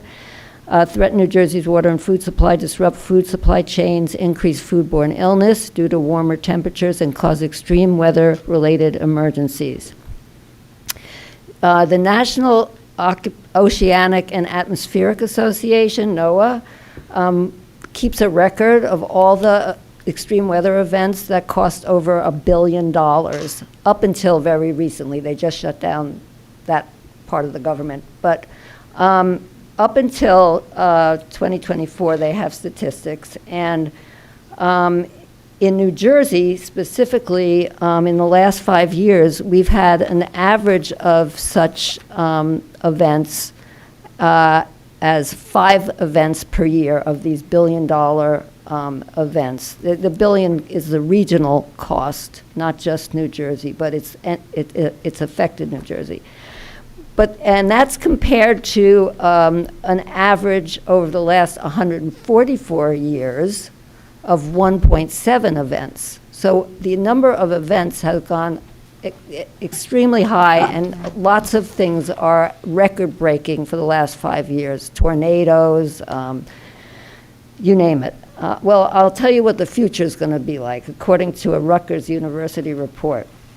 We can expect 6 feet higher sea levels over this century by the year 2000. We can expect up to as much as 6 or 11 degrees Fahrenheit increase in temperatures by the end of the century. Rainfall will continue to increase, increasing the number of floods that we experience. Dry conditions are also expected to increase. Is that the buzzer? Okay, skipping all that and the 1,300% increase in wildfires that we had last fall, who's going to pay for this? It's going to be the taxpayers. It's going to be the schools, businesses, and towns like Montclair, unless we do something about it. And the Superfund Act, while it's really a very small amount compared to what we need for this century, it's a first step, and it's holding the polluters liable for what they've done. Somebody's got to pay for it, and it shouldn't be us, and it shouldn't be the town of Montclair, and that's why you should support you should vote for the resolution that supports the Superfund Act for New Jersey and make us one of the leaders in the country. Thank you. Next guest, please.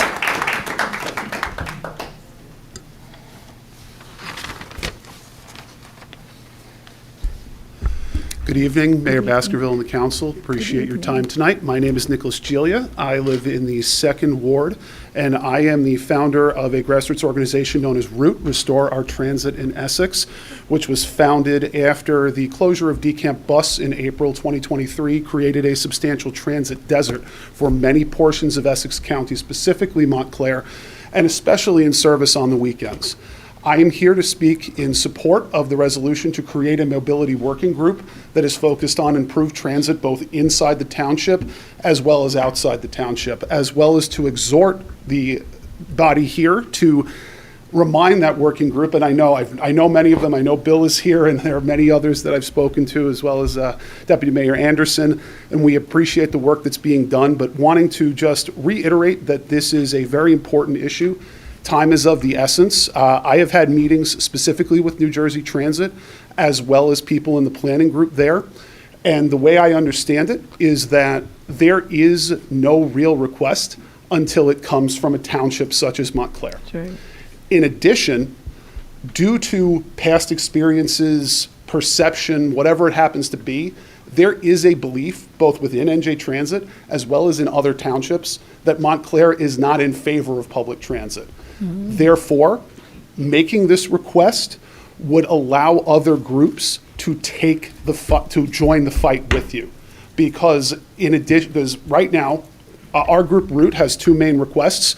We would like hourly weekend train service that is running at least as far west as Montclair State University, if not further.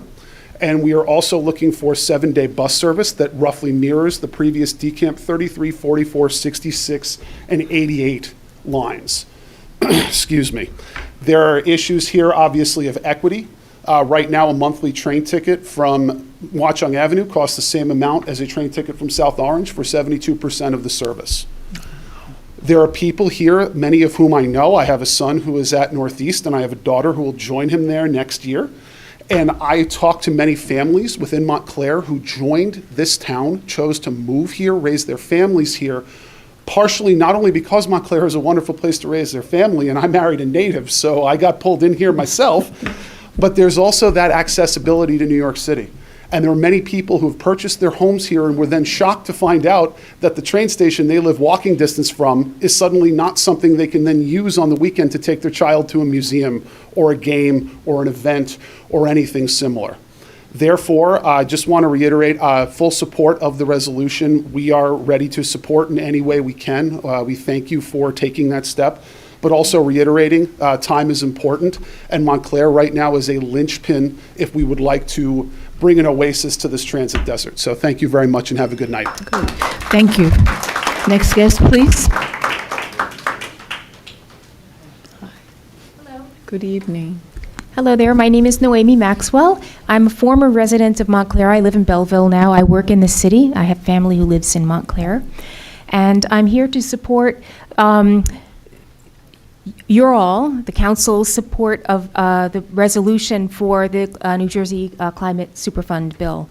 And I want to thank you for putting that on the agenda tonight and considering the resolution. I really hope you join nearly 40 other cities and the county of Essex in supporting that resolution. And I think your support can make a real difference, and this is very important. I want to share that my childhood family was devastated by severe flooding in New Milford. Our home flooded numerous times, at least twice. The water went up above my head in the basement. We lost irreplaceable family heirlooms. We were on the hook for a lot of costs insurance didn't pay, and thousands of homes around us at that time flooded. It was very, very stressful for our family. That was in the 70s and 80s, and it happened because there was extensive commercial development around without adequate laws that required, proper drainage mitigation. And since then, our laws for drainage mitigation have evolved, and that is not as bad as it was when I was a child. But we haven't even begun to update our laws for the impacts of climate change. These impacts are not just flooding, of course. When you look at the statistics of how many deaths there are going to be from heat exposure and the pollution, the wildfires and other things that many other people have so eloquently spoken about tonight, we can just start to imagine what our future is going to be like and how municipalities will be challenged to upgrade their infrastructure, not their physical infrastructure, which tonight there's so much about the physical infrastructure here in Montclair that dovetails with what climate will also challenge the city with. But we know that these impacts are only going to intensify. So I think that I feel very strongly about this. That's that I came out to a town that I don't live in. I'm going to speak to the Belleville Council where I live soon.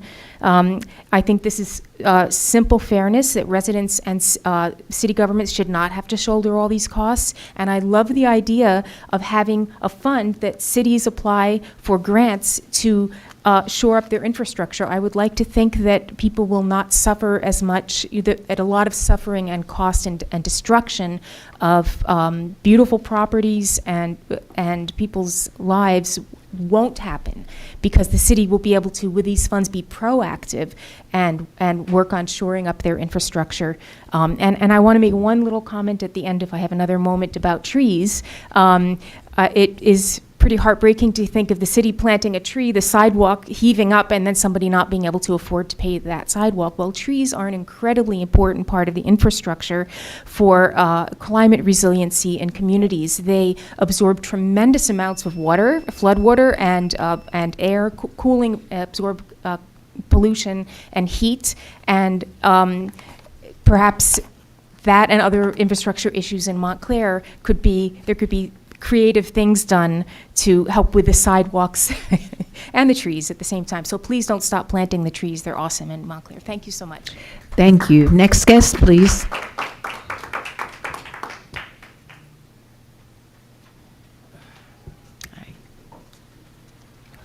Good evening, ladies and gentlemen. I'm Good sorry, a evening. little bit late to the party. I was actually with the other business owners in the downtown district.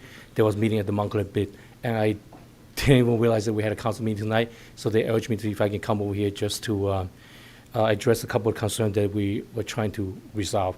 So everybody, I think, is familiar with the influx. Would you please give us your name? Oh, I'm sorry. Thank you. My name is Kim Zhang. I'm the owner of Marifine Wines, and I own 2 properties on Bloomfield Avenue. So at this moment, I'm pretty sure everybody in town has seen the influx, unfortunately, of unhoused individuals as well as individual who has mental issues as well as individual who are unfortunately just drunks. So the unfortunate problem that he has created for both the residents, the business, as well as the clients of the businesses. And two of the situation that Lieutenant Williams was bringing out is that unfortunately a lot of the stuff, because of ordinance, is beyond his control. Since the bail reform, like before, previous to bail reform, if somebody is being aggressively panhandling or otherwise creating disturbance anywhere in Montclair, they could be charged with a disorderly person conduct summons, and if they cannot post a bail, they will be transported to detention center until they have their hearing, and they usually give them a time to cool down, reassess what they did. However, because of since the bail reform, and 9 out of 10 times the officers say that literally they had to release them before they can even complete the paperwork. And a lot of the business owners are seeing that once they come out, they will take their aggression out against the business or the business clients. So because of that, they either suffer in silence, or especially some of the business, if there's a very small business, we only, let's say, one, we're not gonna ask a 100-pound cashier girl to stand up to a 200-pound aggressive, belligerent individual. It's just not gonna happen. So one of the things that I understand, the bail reform, it is a very, very important progressive forward movement in our society as a whole. However, I think that maybe if we could petition to try to maybe have like a three-strike rule or something that against individuals criminals who are purposely taking advantage of the law that was meant to help people who are wrongfully accused or who will otherwise be unjustly detained. So but that I understand is beyond the township's control. However, one thing that may not be outside the township's control is to have the council to try to draft 2 resolutions, one against loitering and one against panhandling. So then this way, at least it gives the officers a way to either detain these individuals, have charges against them, they will make it so that they cannot be released immediately within 30 minutes. I think right now that's what the current statute is. That's why the officers say that their hands are tied, because they literally, unless anything short of a malicious assault that results in serious bodily injury to the victim, they had to release them, and a lot of times release them before they can even finish the police report. And that's just the reality of what we have right now, especially with the downtown being such a booming. We have probably one of the most diverse business climates in probably the whole entire Essex County. And then on top of it, we have some of the best restaurants in the whole entire county. And so because of that, we attract a lot of visitors and a lot of commerce from not just the county, but even Bergen County, even Morris County coming here. So that's why we're trying to. Thank you very much. Thank you so much. Next guest, please. Mayor, that's all. No more. Okay, no, I think there's another one. Were you coming to speak? No, you can sign up and then just come on. We'd love to hear from you, and then you'll be our last guest for the evening. But thank you, everyone, for coming.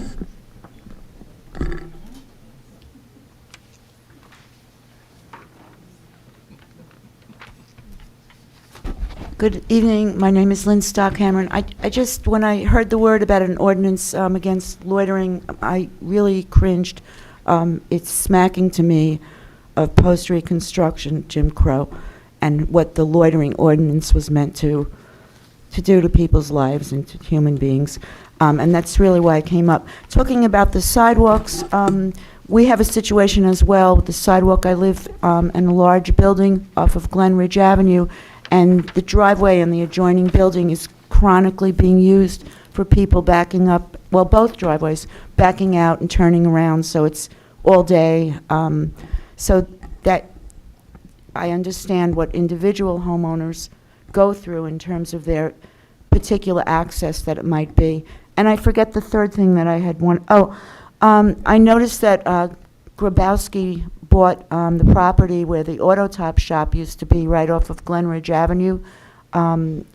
on Forest Street and Glenridge Avenue, and there had finally been fencing around the property, but against an ordinance, he was storing large equipment without it being in use, just keep parking it there. Now that's gone, the fence is down. Throughout the time I've lived on Forest Street, facing the auto shop, I have seen people misusing the culvert and tossing garbage and materials, and the buildings that I live in have no place to dispose of certain things. So contractors are coming in and out. They're taking their drop cloths, for instance, shaking them out over the culvert into the water with all of that waste. One of them I told him that's really not allowed. So he took it and he went onto someone else's property and shook it out. One of my neighbors who lives in my building had come to the town, I think to the clerk's office, to report about the parking situation and also the culvert and the waste being dumped into it.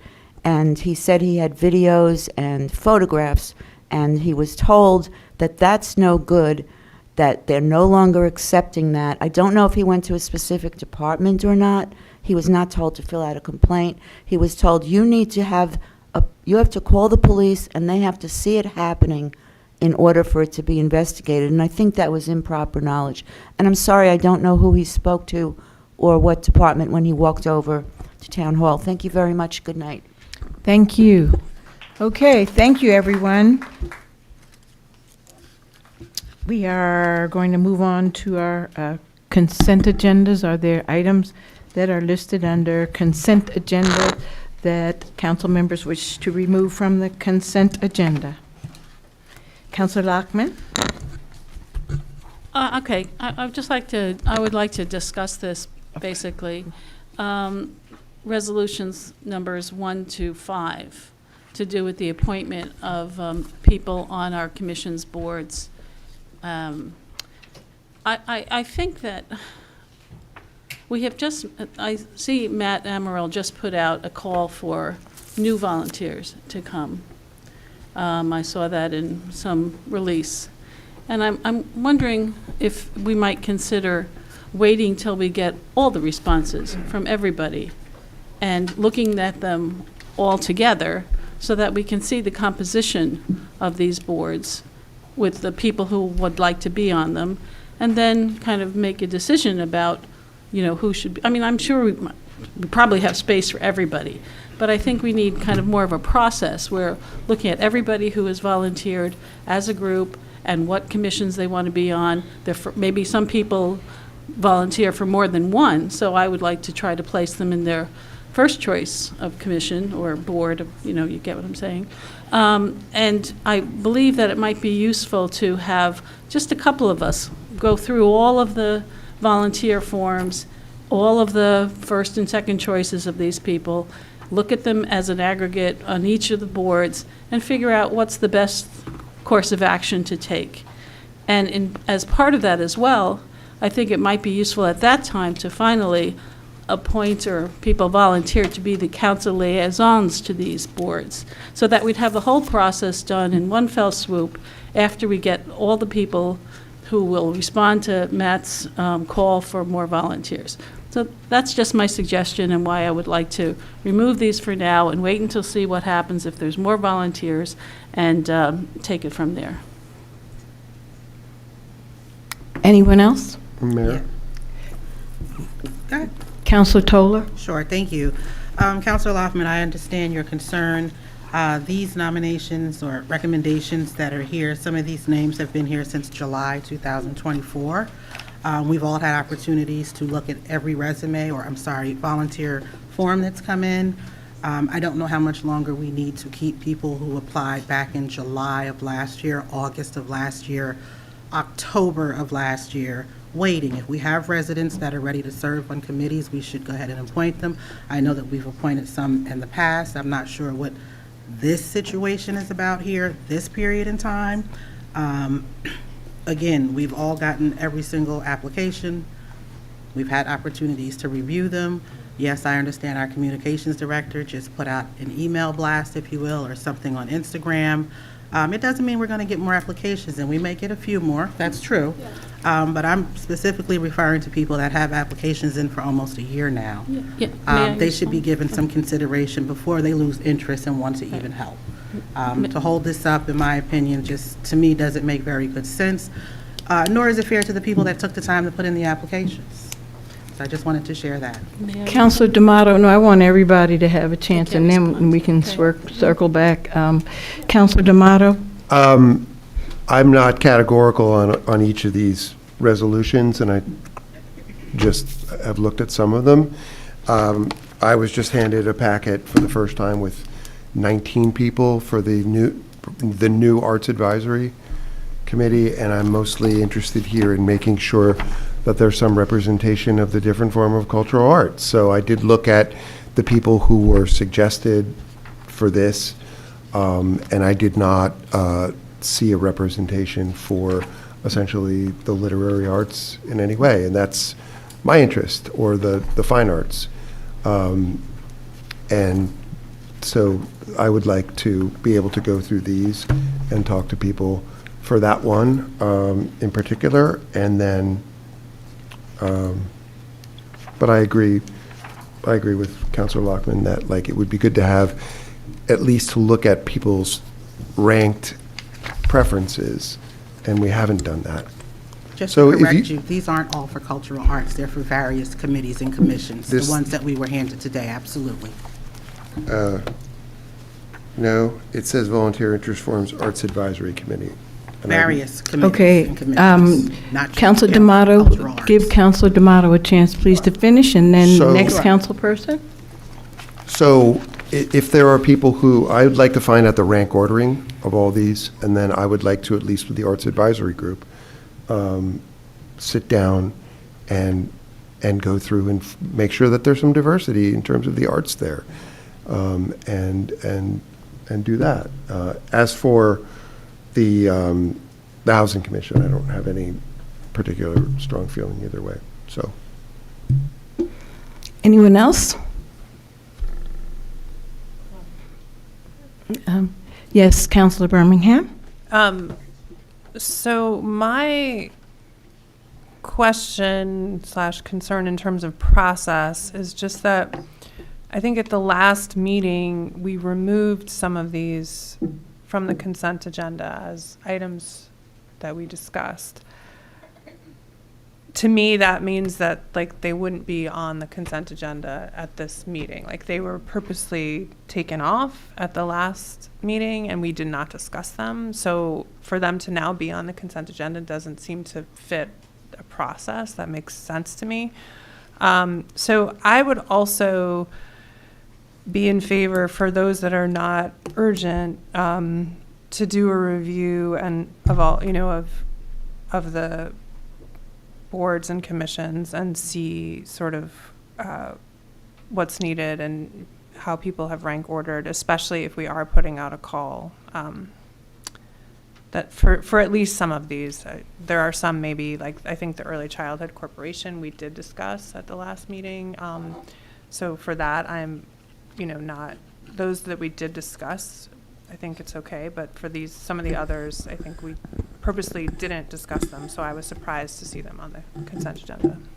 So I'm going to reply to that because as I recall, at the last meeting, we had some of the people that were going to be appointed who actually came here, and it had been announced that they were going to be appointed.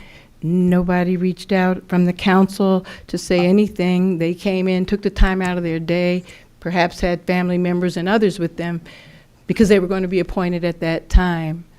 And I apologized to them, and I said that between that time and now, the council members that would like to have a chance to get to know more will reach out to them, have an opportunity to speak with them, and that then we would move forward with the appointment. I'm disappointed for a lot of reasons. First of all, because we've been talking about the need to appoint people to our committees and commissions since July when we got sworn in. And we've been moving forward, and I, in particular, keep talking about the importance that I've called up the people on the list, spoken to them, and encouraged other people to do the same thing. And my biggest disappointment is that between the time, now it's been like, what, maybe six weeks or more, 2, 4, 6, or more weeks, that these individuals are expecting to be appointed. So if we're saying that we're going to have between now and the last time for people to reach out, talk to the people, get to know, or make other recommendations, then I was thinking that this was happening. So if it's not happening, that something has to happen so that I know it's not, because I told the people that that was the expectations, and people keep saying, the committees and commissions say, we need people, we've got to have people. So we've appointed other people, and nobody ever went through, whatever's going on here to delay this process when we appointed other people to other committees and commissions. So I'm concerned about what's really going on here. If it's just a matter that people don't feel comfortable with the people or whatever, because nobody, when we appointed other residents to committees and commissions, went through whatever is going on here. People are needed. I think it's incredible that these people would do that, and after this many weeks, there's no telling, even if they want to, they've been totally disrespected. And now we have some new people, so I would like for them to get their name on the list and be considered in the future, but there are people here that are ready to go. There are positions that need to be filled, some more importantly than others. With the civil rights, with the parks and recreation, with housing, people are needed on these committees and commissions to make decisions. So I would like for us to make some decisions, and I would like for the people that are just coming in now to understand we welcome them too. But why should they come in now after these people have been waiting in queue for a long time, thinking that they're going to be appointed with nothing happening, and now new people come in, and so what? We're just going to tell them, sorry, new people, you get in, and the other people that have been on the list for a very long time don't. They're all volunteers. I just don't understand what's happening. Can I just comment, because Yeah. I brought up the subject, and you seem to be implying that there's some nefarious undertone going on here. I don't know if it is or it's not. I said I'm disappointed. I didn't say anything about nefarious. I said I'm disappointed. I would have to say you kind of implied that there's some subcurrent of things going on I said here. I'm disappointed, Councilor Lockman, and Okay. I don't really appreciate you trying to decide for me what that means. I am disappointed telling you at how- whatever's going on. I'm telling you how I received it. Okay, so maybe then you in your mind have something nefarious, because I said No. I'm disappointed. That's my point, that I brought this up because I saw that there was an announcement for having, soliciting more people to volunteer for these positions. So that to me was like, whoa, so why are we looking for more people? I don't know. I don't know who gave Matt the instructions I to don't know go either. and look for people. So I'm interested in processes. And it strikes me that it is a good process to, if we've already asked for people to come and fill volunteer spots, new people, and I understand that these people have been waiting to hear. It took me, I think, 3 years to get appointed to the planning board, and all that time you're like, well, what's going on? I don't know. And you just expect that government works slowly. And I'm interested in process, and I think the best process, as I described it, was we have now a call out for more people to come, to see who responds, to look at everybody, look at the balance of who is on these boards, and take it from there. Quite honestly, it's not a big issue with me. I'm not going to die on the hill, but I just feel like it's good processes, and I had no other intention except to bring up the fact that we've called for new people, and I believe that we should adhere to a process. So, Well, who there you go. put out the call then? That's what I would like to know. Who gave Matt, who works for the township, the directive to put out a call? And what was their expectations? When we had people that have been on this list for longer than July, some of them have been in there up to a year. These people have been waiting for a long time, and you're saying, it took you a long time. That doesn't make it right. And once we've given people the understanding that they are moving in a direction, their names were on the agenda, then there was a process, and now someone gives someone else a process who was not the council member, unless someone on the council did that, it wasn't for me. And so I'm just trying to figure out, why. May I? Yes. Yeah, okay. I'm sorry, Councilor Williams, and then Councilor D'Amato. And then And then Counselor Toller. So it's not so much about these forms here, it's about this process right here. So this right here, all right, pulling something from the agenda, if folks want to pull something from the agenda and some folks want to keep it on the agenda, just vote on it. Because what tends to happen here, and no disrespect to anybody, we go around and everybody volleys back and forth 3 and 4 times. And to be completely honest, it's not really getting anywhere, right? So everybody has valid points and stuff, but just say what you have to say, let's vote on it, and let's move on. This isn't really accomplishing all that much. That's all I have to say. Okay, so as long as I'm presiding over the meeting, I will decide when I believe that the conversation should end, and just because it may not be accomplishing that much for you, it doesn't mean it may not for others. I think it's really important when people do things and have had at least 6 weeks, if somebody wanted to change something. I'm just saying, why wait until we get to these meetings to do this? And I think it's important that the residents that are watching see what's going on and understand and try to figure out what's going on too. So yeah, I appreciate what you're saying, Councilor Williams, but I believe that if people wish to have comments on these things that are not making sense to me, then, they'll be allowed to do that. Councilor Toller. Councilor D'Amato was before me. Councilor D'Amato. I just don't really understand this whole idea that people are being told to come, that they're going to be appointed, when you have no idea that they're going to be appointed. I mean, why are you telling people that they're going to be appointed? I told them that they were going to be discussed. I apologize, that their name was on, That's fine. and they saw their names and their friends and other people, so I Because apologize. I know people, by the way, also Yeah. who have put their names, forms in, and nobody has picked them. They haven't gone, so they're also in this pile. But I would also like to ask, just in terms of the process, and this is just an open question, whether people think it would be a good idea to just have people come in when they're want to, and then we can ask them questions. Because I don't think anybody's disrespecting people by not picking up the phone and calling them. It's just a little awkward to know what to ask and whatnot. And if we just had people come and they introduced themselves and said, hey, I'd like to be on the planning board, and then we'd put the name to the face, and then we could just say, what's your, what got you interested in this? What else, what's your back? I mean, we can look at their CV, but I would be comfortable with that. If other people are not, then I understand that too. But I do know that there was no lack of disrespect in not dialing people up and being like, what's your deal? But I would love to see people come in. So I'm going to respond to that. So when we first started, I suggested that, and I said that was the process for the 12 years that I was on the council before. We had the individuals come forward. We reviewed the applicants' volunteer entrant for information forms, and we had an opportunity, and this council said they didn't wish to do that, and therefore we didn't move forward in that direction. I thought that was a wonderful idea. This council squashed it, and that was the end of that. But I certainly thought that there was no reason for that. In fact, this group wanted to do things, like in a more like executive type of a thing than, they just didn't want to do it for whatever reason. I don't know. But I did suggest that, and, that's an idea. I'm with you.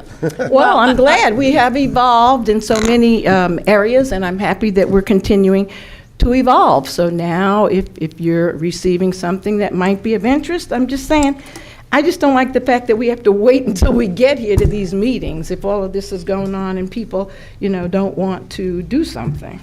May I? Councilor Toller. Yes, thank you. I just wanted to clarify something Councilor D'Amato stated. He said he wanted to ensure that the Cultural Arts Committee has a well-balanced group of folks at the table, and I agree. And the names that were submitted are a well-balanced group from various walks of life, various ethnicities, and that was the plan and the purpose overall when I created the ordinance that we all reviewed.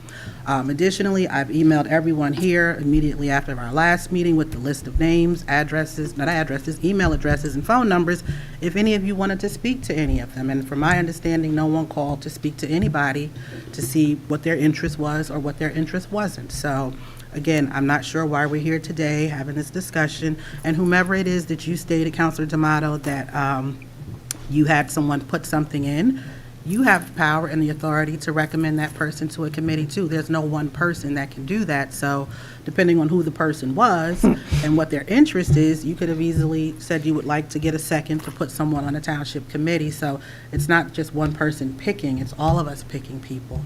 And this application packet that the clerk gave us, there are 2 people that applied for Disabilities Committee, 2 for zoning, 2 for planning, 2 for parks, 3 for arts, 2 for housing, and 1 for Civil Rights Commission in this packet. And most of these are dated 5/2/2025. There are enough seats. I think whoever put the call out or asked Matt to put the call out about our township committees and commissions, they should have also included the number of seats that are available, because now we're going to be inundated because some of these have no available seats, but here we are.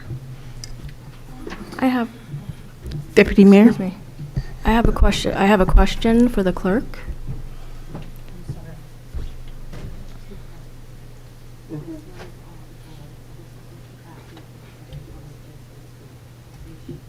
I understand, so these are all. Can I ask a question? No, we're going to take a 5-minute break at this point in time, and then we're going to continue the discussion. Yep. I guess I have to take a motion. Second. Thank you. All in favor? Thank you. Opposed? Opposed, opposed.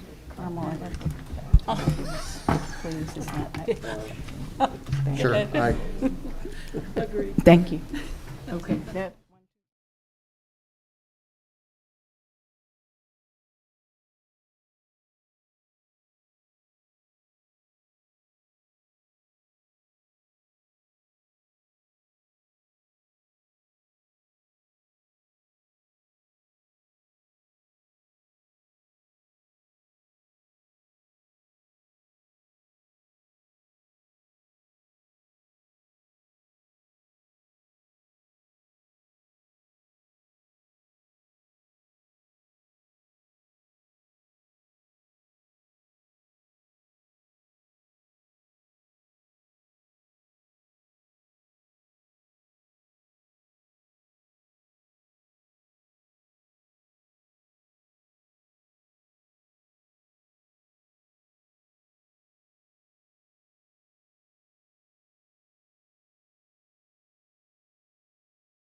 Where we're gonna pull.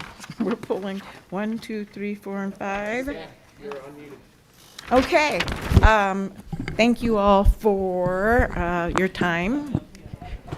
My apologies, I had an emergency.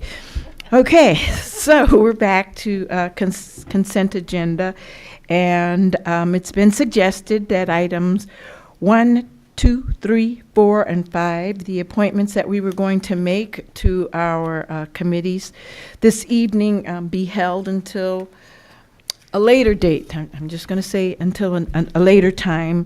The will of the majority of the council is that we get a process in place and we just reassess how we're going to choose individuals to sit on our committees and commissions moving forward. So thank you for your patience and understanding. The difficulty here that you're seeing is that more than three of us can't meet at a time. So a lot of the discussions and conversations that you're hearing may lend itself better to not doing it here, but I think it's good that you hear what we're saying, and then we'll make a decision that we're going to put some other things in place, perhaps that all of you can see in writing and understand, and then we will come back to this at a later date. That takes us up to any other consent agenda items that people wish to remove, please? I just have a question on 10. I don't know if that means removing it or just, it's not to pull it, it's just a question.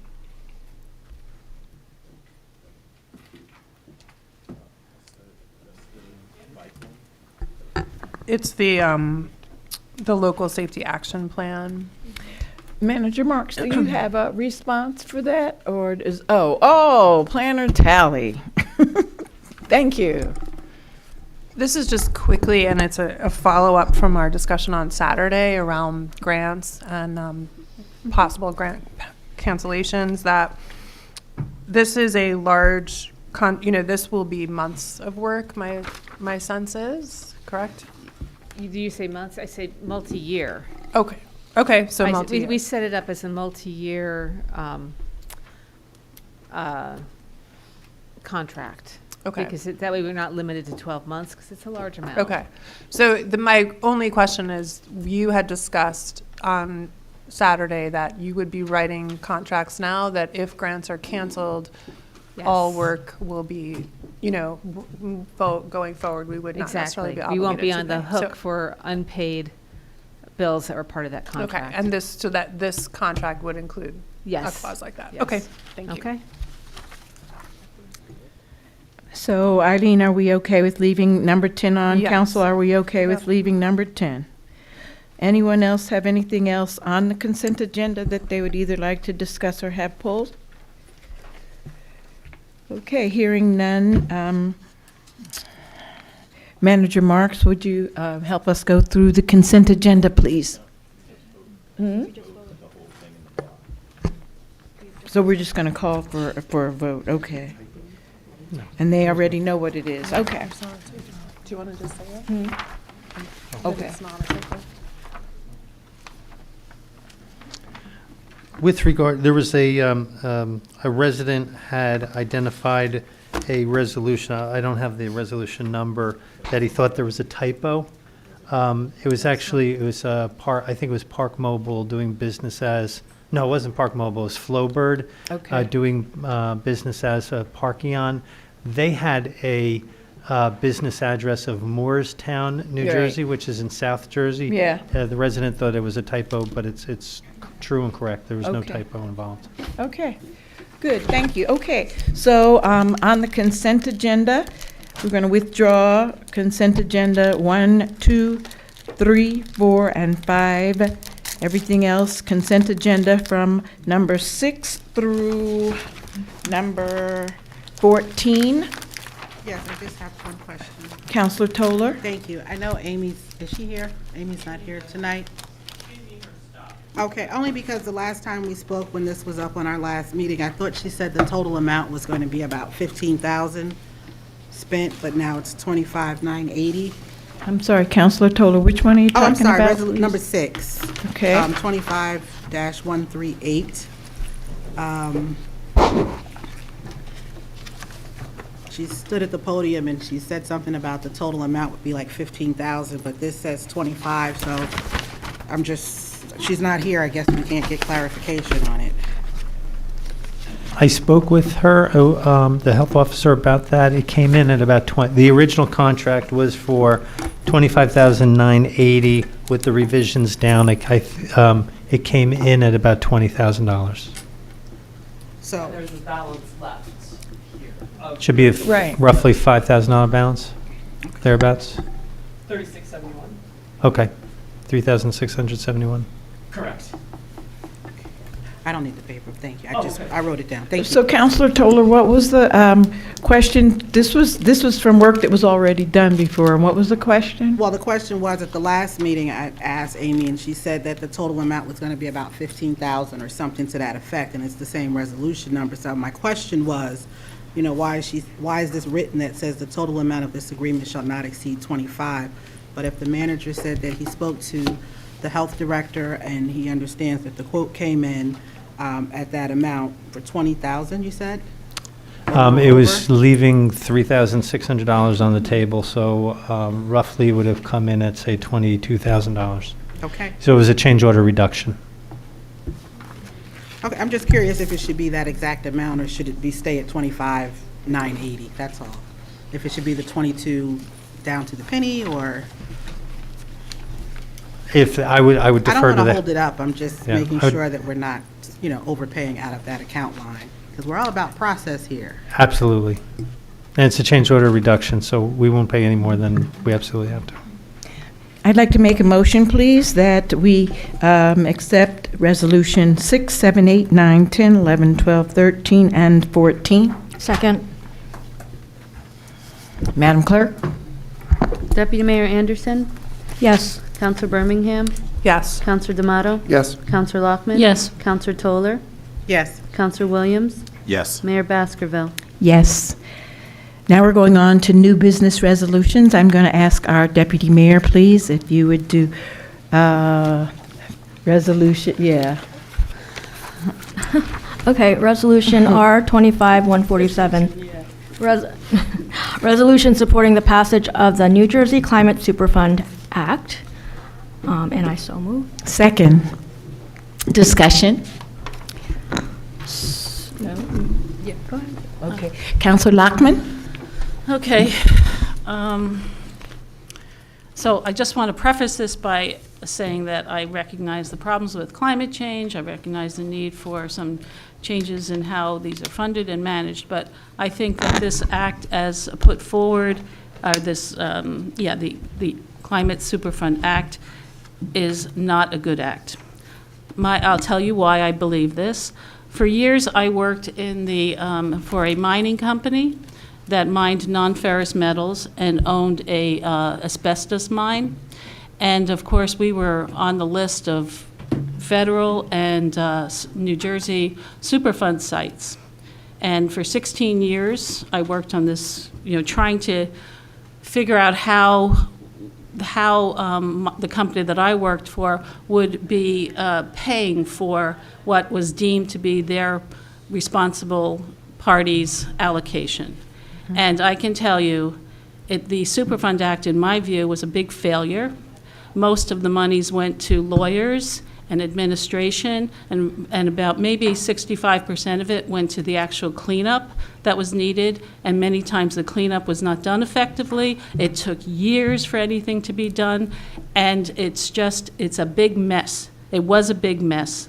And I feel like this is a act that is modeled on that Superfund Act, which in my view was very ineffective. And I saw it from the inside as a person who worked for a mining company that was named a personal responsible party in hundreds of lawsuits.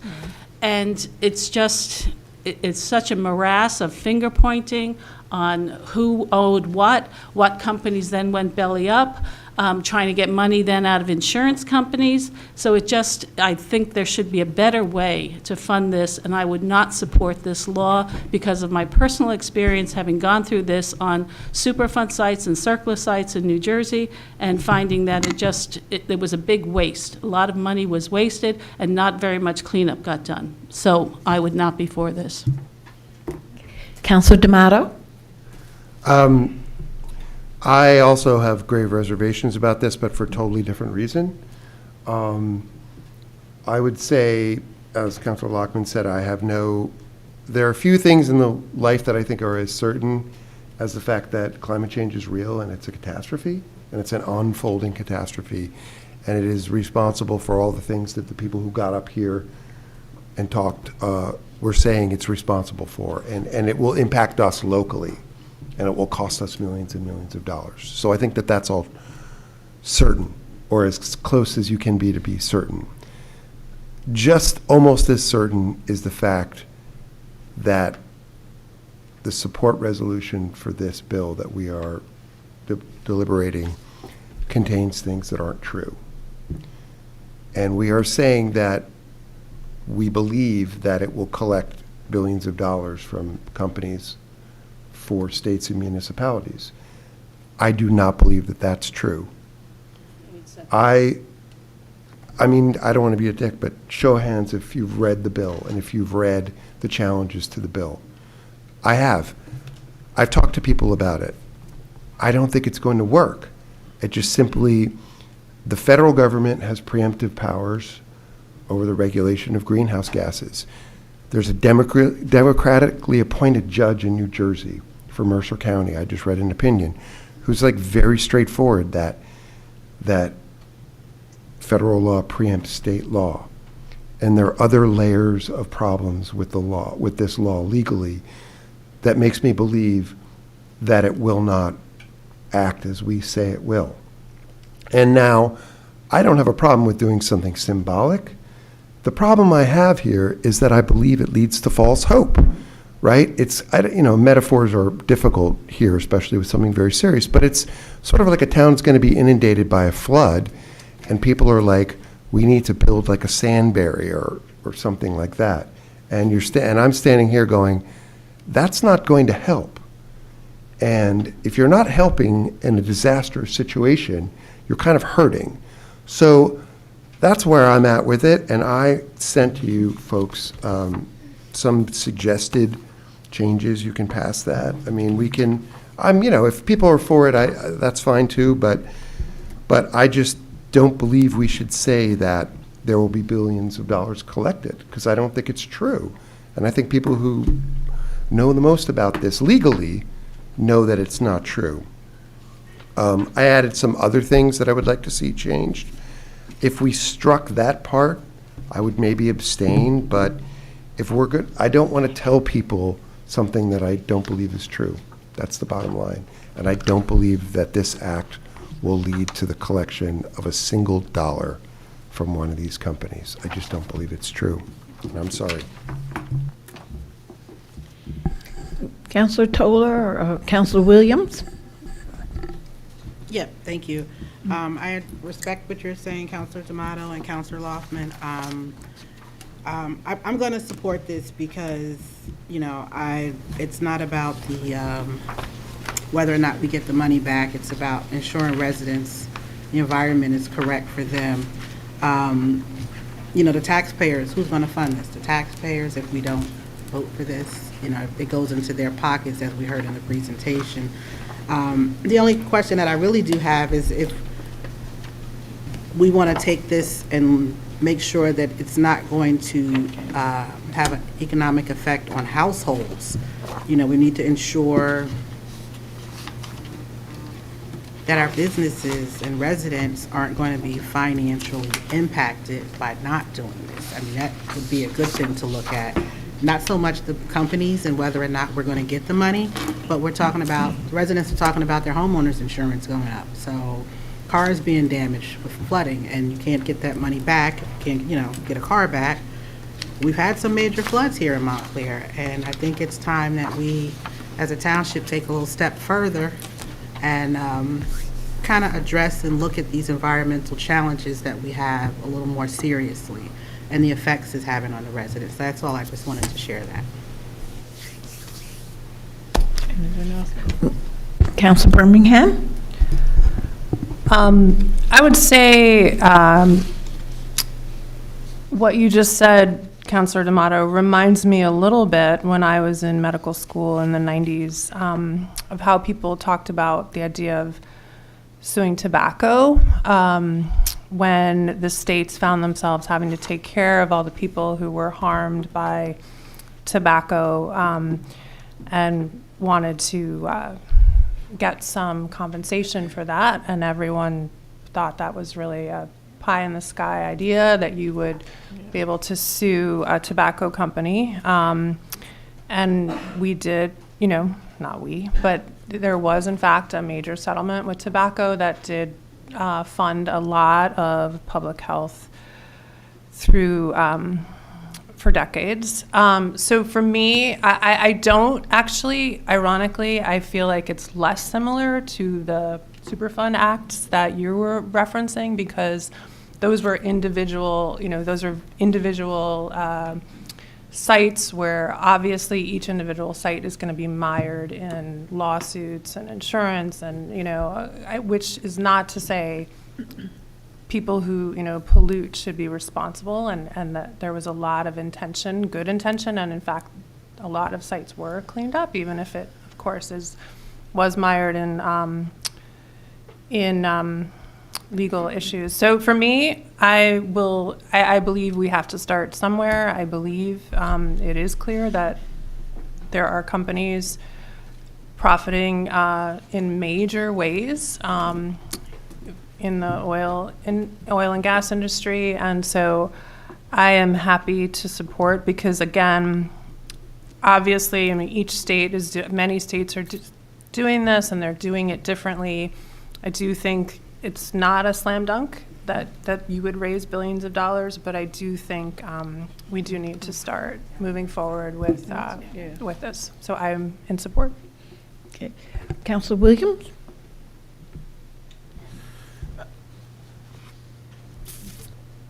I agree with everything that Councilperson Birmingham just said. I do think that I don't like when these resolutions and stuff say, hey, this is going to happen and this is going to happen, because you absolutely do not know. But I think the spirit of it here is that you're supporting, this effort at the state level, and that's how I got comfortable with it. Thanks. Deputy Mayor? So I've talked to both Councilor D'Amato and Loftman, and I respect your opinion, and so I'm not going to try to change your mind.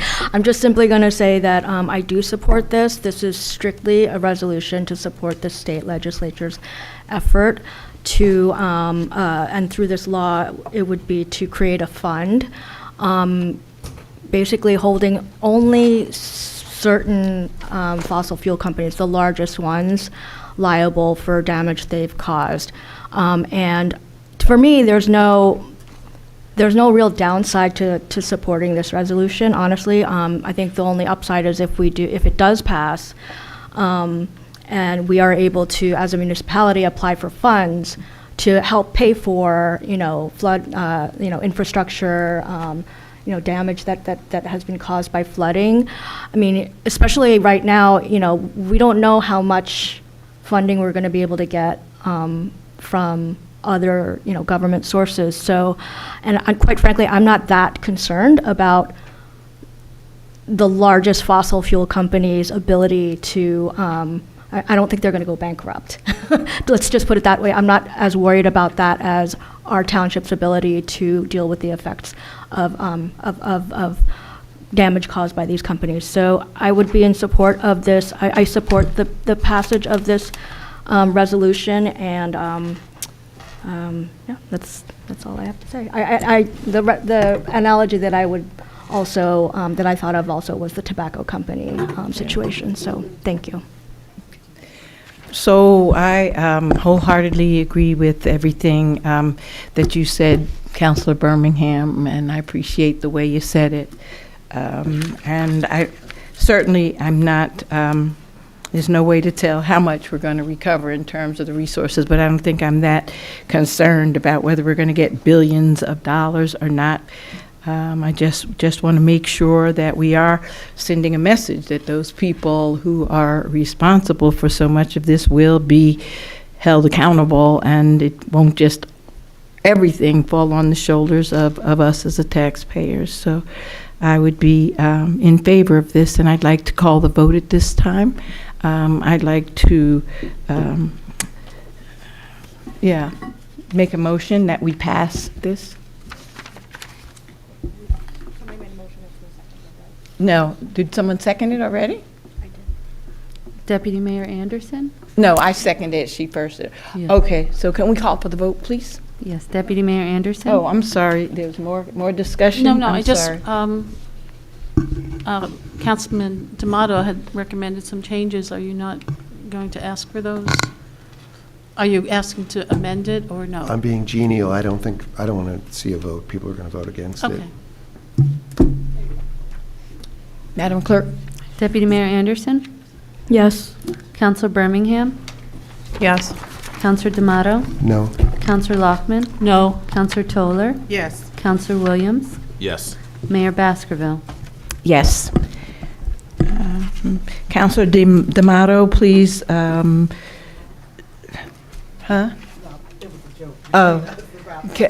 Counselor D'Amato, please, the new business resolution 16 R25-148, please. R25-148 resolution establishing an ad hoc working group under the Mobility Committee, and I so move. Second. Discussion. Counselor Toller? Yes, so is this a working group or a committee? And will the same process and procedures be adhered to for selecting people to serve on this? If that's the case, then that needs to be identified in this resolution. The second thing is I'm not really sure why we need to have a resolution to create an ad hoc working group, specifically on transit. I feel like this is a lot of giving to a certain group of residents, not that there aren't some issues or concerns with people being able to get back and forth to the city. But if this is going to, I feel like this would fall under the township responsibility to come up with a plan for people to commute, and that's not really, we're not a taxi, we're not in the business for that. I'm just trying to understand where the process and procedure will go. Will there be volunteer interest forms that people need to fill out, and we're going to have to sit back and review them and rank them, things of that nature? I'm just asking some general questions. Yes, Deputy Mayor? It's a working group. A working group is that was established under the Mobility Committee for a specific purpose. It's not intended to be, at this point, a continuing, a standing committee. I'm also a little confused because, Councilor Toller, you're actually on the No, I working agree. group. It's working well as volunteers as an ad hoc group, so I'm uncertain why a resolution is here So, if it's working well as volunteers. Let me meetings. explain the Sure, go purpose ahead. of the resolution. Go ahead, So, you know, before we came into office, there was interest expressed to me by various residents about, the lack of, the absence of the camp service, and expression of the desire to have more frequent weekend rail service. And so, when the Mobility Committee was formed, I thought it was a good idea to perhaps get a working group together. The working group members are mostly people who have worked on prior township transportation committees, former council people, and advocates, public transportation advocates. And especially since we have passed the Complete Streets Ordinance, I thought, it would be a good opportunity for this group to get our heads together and think about how, we can look at how to approach New Jersey Transit, and also think about, how we can engage from the township residents, whether there's a desire for more intra-township transportation options, like a shuttle bus, for example, which has existed in the past. The reason for the resolution to formally establish this working group and just sort of say what issues this ad hoc working group will address is largely on the recommendation of we've actually been offered the assistance from several elected officials on the county and state level, and they had advised that I think a gentleman, Mr. Nick Giglia, the one who established Route, had said that New Jersey Transit has the impression that the township doesn't want more public transportation. So, well, right, from past efforts. So it was suggested that a resolution be put forward to the Township Council, and if passed, this could be presented. The plan is to present this to New Jersey Transit leadership as a show of, as proof that the township is in support of more public transportation options, and so that's why I had put this resolution forward. And by the way, we did. We were supposed to meet with the commissioner of New Jersey Transit. That obviously was postponed because of the strike. But now that that's over, we're going to try to reschedule that, and the work of the working group is continuing. There's a New Jersey Transit subcommittee as well as a shuttle bus subcommittee, and everyone is doing great work, and I'm happy to have Councilor Toller and Councilor Birmingham also represented on that working group. So I'd just like to say that working group and creating, these types of resolutions and creating working groups and ad hoc groups, all of those things for the people up here that really want to have process and procedure. This must be really difficult for all of you, because there's no process and procedure really. When people want to decide they want an ad hoc group, they call it ad hoc group. When people want to have a working group, they have a working group. The interesting thing is that I believe that out of everyone sitting up here, I'm the only one that actually served on the transportation committee in this township for 12 years and worked with the decamp and the shuttle bus and all of those types of things. And so I believe if we were doing it based on, people that have served in the past on these types of things, that I might have been included somewhere in there. That's just a thought. But again, if we're going to we have to be consistent. So if we're going to, a working group because somebody comes to you and says something, is that going to be our procedure moving forward? If somebody comes to me or another council person and says, hey, I want you to do something, you can just get a working group, throw a resolution on here and move forward. It seems like sometimes people want to have a really clear process and procedure, then other times it just swings in a different direction.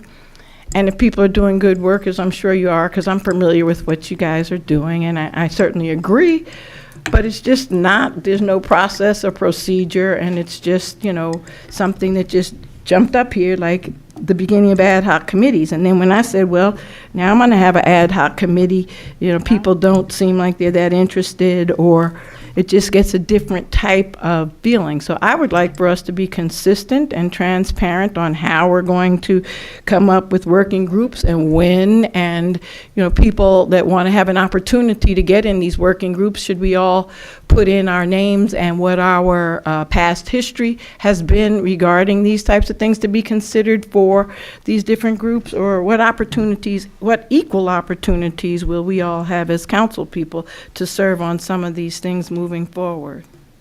Yes, Councilor Toller. Yep, thank you.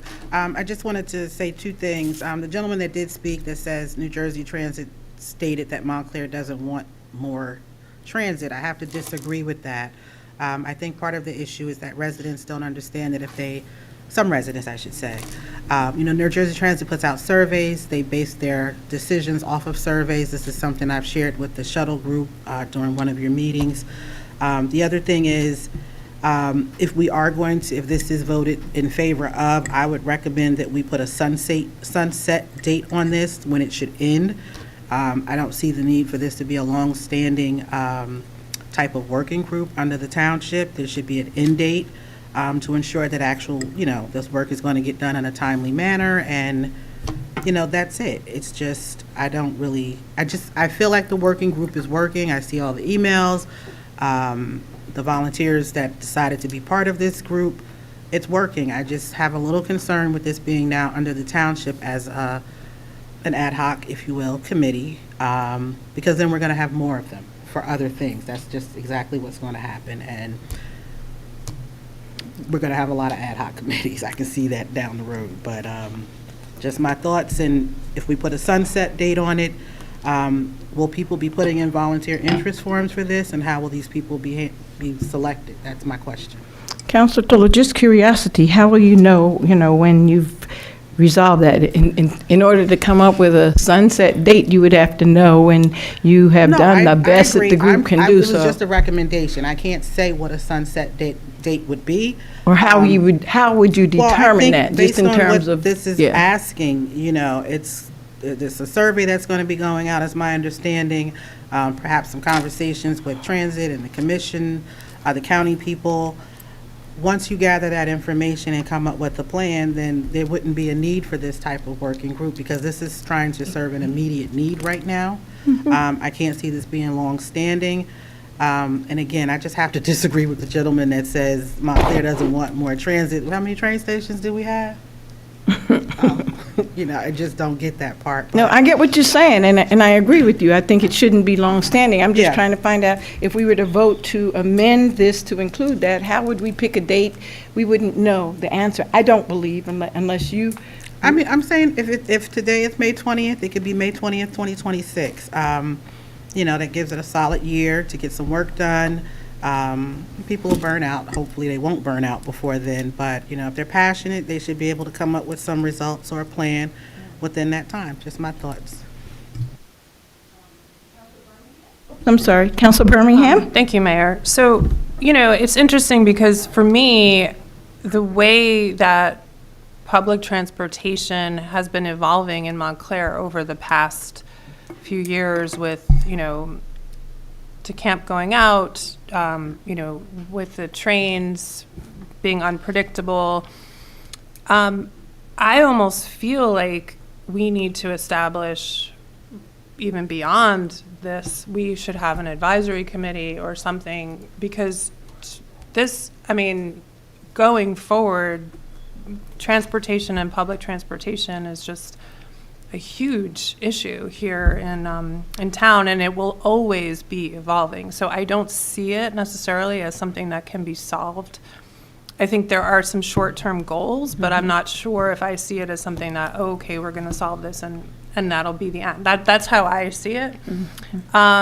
So again, I think this particular resolution is designed, again, because there was some feedback that, I think Councilor Toler, when I heard the gentleman was not that he said that Montclair doesn't care about public transportation. He said the perception is that Montclair doesn't. I still disagree with his statement. So I think this is just an effort to really publicly say we care, we recognize, and there are people who are expert, and opening it up to other people may be something we could do. I just see this as a way to firmly say,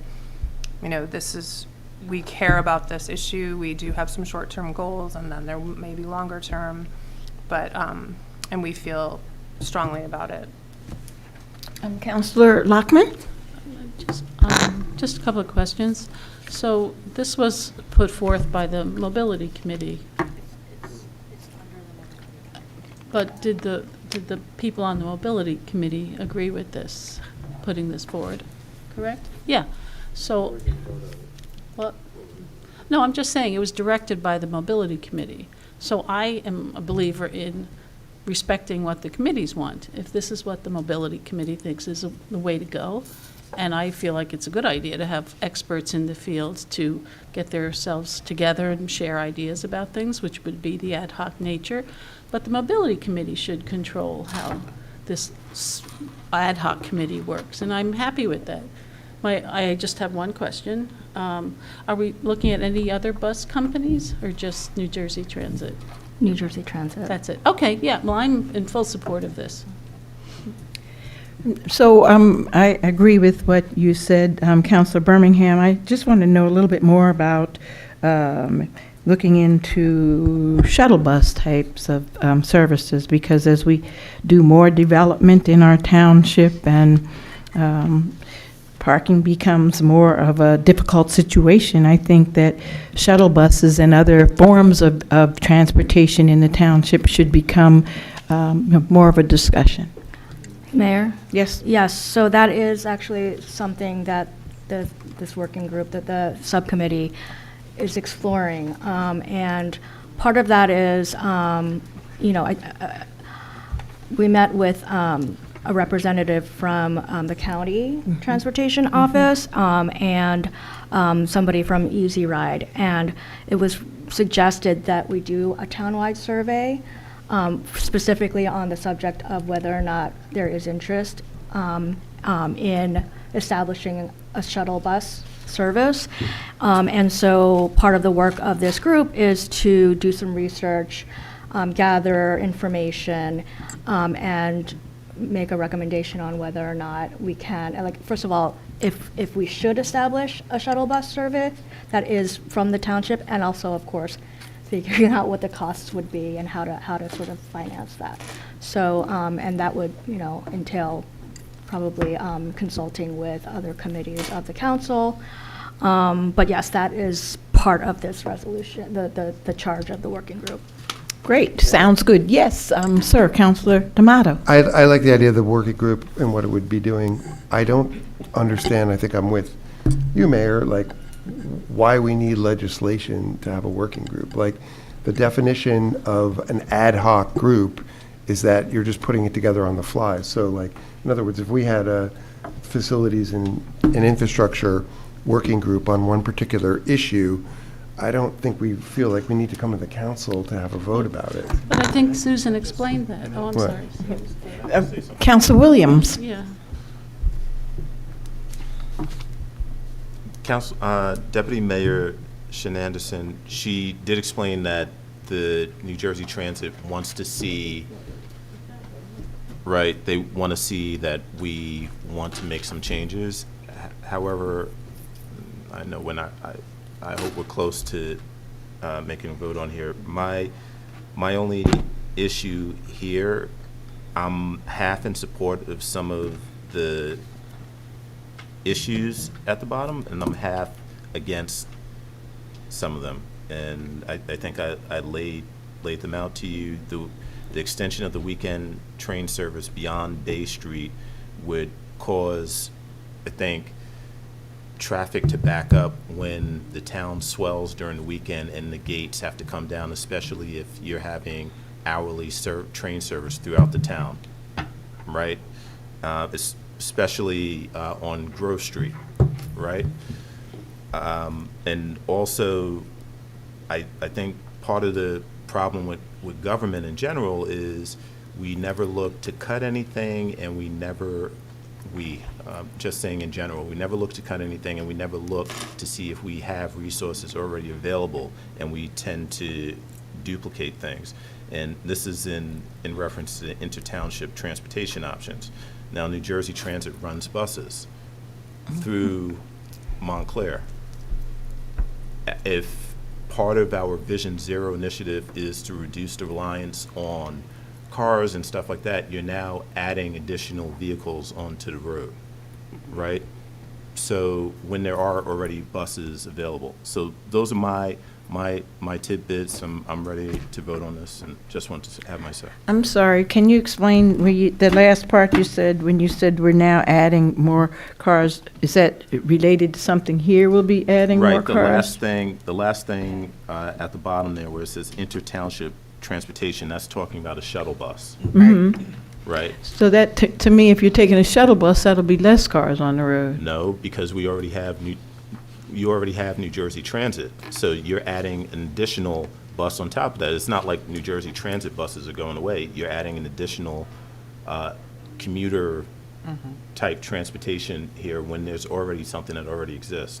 So I'm fine with it as long as we don't have to pay for it. But what I'm saying is, like, if I was driving my car, I'm leaving my car home now because I can jump on the shuttle bus along with 10 other people. So that's 10 cars off of the road, right?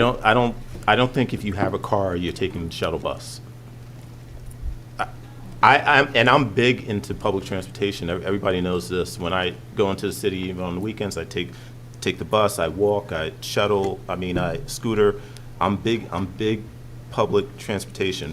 But, those are my bugaboos, and But we had shuttle bus here in Montclair for a while, and people were standing on corners by Llewellyn and Elm and other places to get on the shuttle bus to get, to the train or wherever. And so that's why in my mind, I'm thinking that'll be one less car, because people were going to take the shuttle bus.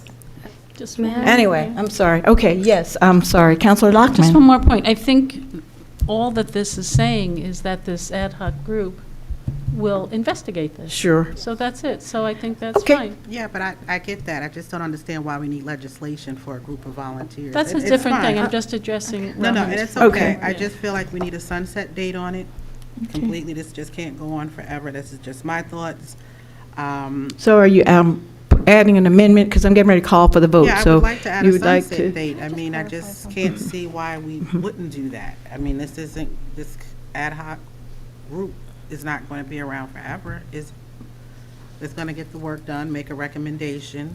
And as Councilor Loftman said, if the Mobility Committee agreed that this is what's needed, then other committees can agree that they need ad hoc groups too. And I still have a question about the volunteer interest forms. Will people be allowed to submit an application to be part of this ad hoc working group? That's my question, and it hasn't been answered yet. Deputy Mayor, and then I'm going to call for the vote. Sure. Yeah, the intent is not to have this working group be a formal standing committee, as I said. Therefore, there are not going to be any volunteer interest forms collected for this. The intent is for this to be, this group is going to do the investigation, collect information. I think, just everything that I said before. And again, the sole reason why the ad hoc working group is mentioned in the same resolution is because we want to be able to present to New Jersey Transit leadership evidence that the township is committed to expanding, public transportation options. Just Councilor Lockman? And I would imagine maybe when you do talk to the New Jersey Transit, the list of the people who are on the ad hoc committee may be people with experience in transportation, Yeah. which may add some kind of oomph to Right. our request here, And- to our resolution. Yes, and then again, I'm happy to hear this conversation because a lot of what's being brought up are part of discussions that this working group is having. And so, several of them are experts in transportation, and people have had past experience with, developing a shuttle bus that existed before. To Councilor Birmingham's point, it's not to say that maybe sometime in the future, we might want to formally establish like a transportation and parking committee, as there has been before. But this is sort of time is of the essence. We want to get to New Jersey Transit with requests and sort of this is why this resolution is being put forward. May I? So is there any downside of putting a sunset? Councilor Toller is suggesting May 20th, 26. What's the downside of putting a sunset? Mayor, I just don't think it's necessary, and, Turn on your thing. Oh, I'm sorry. I really just don't think it's necessary. I think the intent for this working group is to meet, it's been meeting regularly every month, and to put a sunset date on it is to sort of, there, like somebody said, there is no way to know when this work will be Yes, done. it- So May I? why would we have to do that? I'm sorry, were you done? Councilor Toller? Thank you. I just want to make sure that this is going to be equitable, because again, for all in the community. I do follow the emails, and often I have to chime in because while there are some experts on transportation, there are some people that have been involved with past shuttles. The routes are going to matter for getting around town. And if we're going to focus on transportation, we have to make sure we're touching from Highland to Hollywood. Okay, that's really another concern that I've had. I've shared that in the meeting. I've shared that in emails because I see some of the discussions and some of the work that people are trying to do, and certain areas of town are just kind of not being touched or looked at or even thought about because we're focusing on just one area. So my concern is just making sure that this language and this group is going to be an equitable decision-making for those that live in the south end of town, all the way up to Highland Avenue, not just the Bay Street area. So, Councilor Toller, I'm really happy that you said that. I'm also really happy that 2 out of the 3 people that are on this committee are very much in favor, because when Deputy Mayor came to me to run this idea by me, the first thing she wanted to know was, make sure that we get that if we're going to do shuttle, that it gets past that Llewellyn where it stopped before. So it seems like at least 2 of you are thinking, along the same lines of equitable transportation here. Probably the 3rd person, I just haven't talked to them. That being said, Madam Clerk, will you call the vote, please? Deputy Mayor Anderson? Yes. Counselor Birmingham? Yes. Counselor D'Amato? Yes. Counselor Lockman? Yes. Counselor Toller? Yes. Counselor Williams? Abstain. Mayor Baskerville? Yes. Okay, Councilor Birmingham, please. Resolution R-25-149, resolution authorizing the award of fair and open contract to PJ Building Cleaning LLC for Township Facilities Cleaning Services, bid 2510. And I so move. Second. Nick? Discussion, and Councilor Williams? I feel like this is like the 3rd or 4th time we're seeing this resolution. What happened? We went out to bid. The incumbent, or the low bidder, backed out, so we had to rebid. So this Why is the did they result. back? They probably, never mind. Who are don't. these the people that are doing it now? Who are these people? I believe they are. Okay, any discussion? I just, Yes, Councilor Lockman? yeah, I just think that in number 1, and this is jumping out at me here, we should say that the sole discretion of the manager, not the township. Right? That's fine. Yeah. Okay. I don't know if that township instead of manager is there in other parts of this, but if you, yeah, we should check that out. Okay, Madam Clerk? Deputy Mayor Anderson? Yes. Counselor Birmingham? Yes. Counselor D'Amato? Yes. Counselor Lockman? With that amendment, yes. Hold on a second. Okay. Yeah. I think the .1, Counselor, means Yeah. that you can't renew the contract unless it comes to the governing body again, or if necessary. If it falls within the purview of the manager, then he can renew it. In other words, the renewal is at the discretion of the township, not the bidder. I don't think so. I don't think that's how it reads, but. Which sentence? The Council of the Township of Montclair hereby approves and authorizes the township manager to execute an agreement/purchase order with PJ Building Cleaning LLC for an initial period of 1 year, commencing July 1, 2025, with 2 separate 1-year options to renew the contract at the sole discretion of the township. So we'd have to go before the council again to get that renewal? It depends on what the threshold was. I don't have, all the paperwork in Okay. front of me, but this one, you have to approve. The renewal, I understand, okay, I Okay. mean, whatever. so that's a yes vote? That's, sorry. Thank you very much. Counselor Toller? Yes. Counselor Williams? Yes. Mayor Baskerville? Yes. Thank you. Councilor Lockman, R-25-151, please.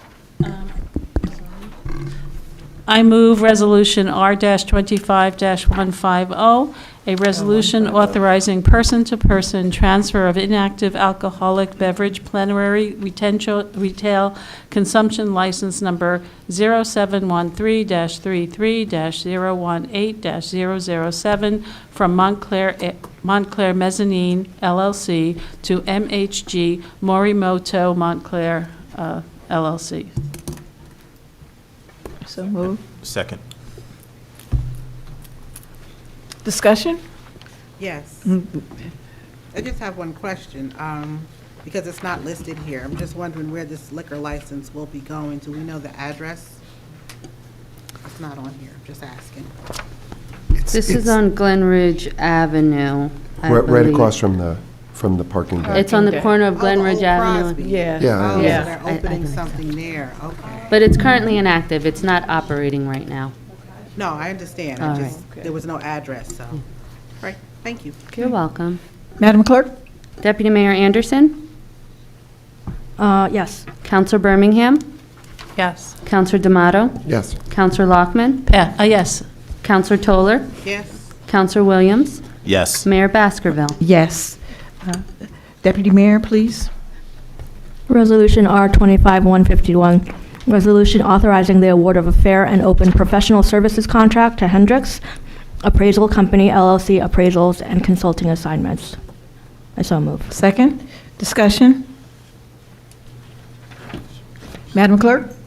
Deputy Mayor Anderson? Yes.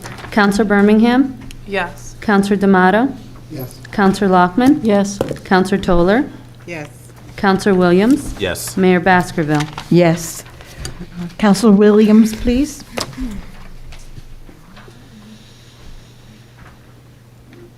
Ordinance 25, ordinance to amend section chapter 327, Vehicles and Traffic of the Code of the Township of Montclair.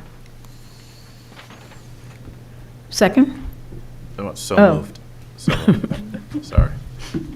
Discussion? Yeah, I thought we were pulling this, no? I would pull it. I would Okay. too. I don't quite All right. understand it. but- This is the overweight vehicles on the street, so the No. commercial vehicles on the street? Oh, yeah, we decided we were going to pull that until the 3rd, and then, yeah. No, it's not just overweight, it's just parking commercial vehicles. Yeah. I think, I mean, in my view, we had a complaint from someone living on Pine Street, that there's commercial vehicles that are parked overnight. But I believe this should go to a committee, right, for their review and recommendation. I'm just not, let's ask which committee that would be. I'm sorry, may I? Ye- Mayor, yes. I just wanted to get clarification on where this, who There was initiated discussion. this? I initiated it. Okay. There was discussion with Manny, and there was discussion with our attorney. And then after we were trying, because there are commercial vehicles that are parking on the street, not just there. There's commercial vehicle every single night. When you leave here, everybody drive past Orange Road where the MKA Elementary School is. There's every night there's one there, and there's a lot of other ones, and RVs and others. And I was getting a lot of complaints, and so I wanted it on for a discussion item, but it's really not even ready for the discussion item that I wanted to have, because after we talked about it, and thank you so much for helping, to craft something, then I started looking at other resolutions and other ordinances that different municipalities had, and they actually had weight classes in there. And so I tried to draft something with weight class, and then that's when Manny said he thought that would be really hard for people to tell the weight class. And then, so at this point in time, I think that it would be best to pull it for now, but that was the thinking behind this, and a lot of people, and I don't know if you all have been getting complaints, because people are concerned. I've had families talk about they don't feel, safe at night when their kids have to walk home and walk past these RVs, because, they're just afraid of what might be under there or what it's blocking. And so I thought it at least warranted a discussion. Mayor? Yes. Would you object to the mobility committee, vetting this, maybe crafting some language and providing it to you for your review and input? No, not at all. No objection. Thank you for volunteering to do that. That being said, I'd like to make a motion to withdraw this for this evening. Second. All in favor? Aye. Any opposed? Good, thank you. Okay, moving right along. Is that you, Counselor Toller? Sure. Resolution R25-152, bill list resolution, whereas Did we do invoices. 23? Which one?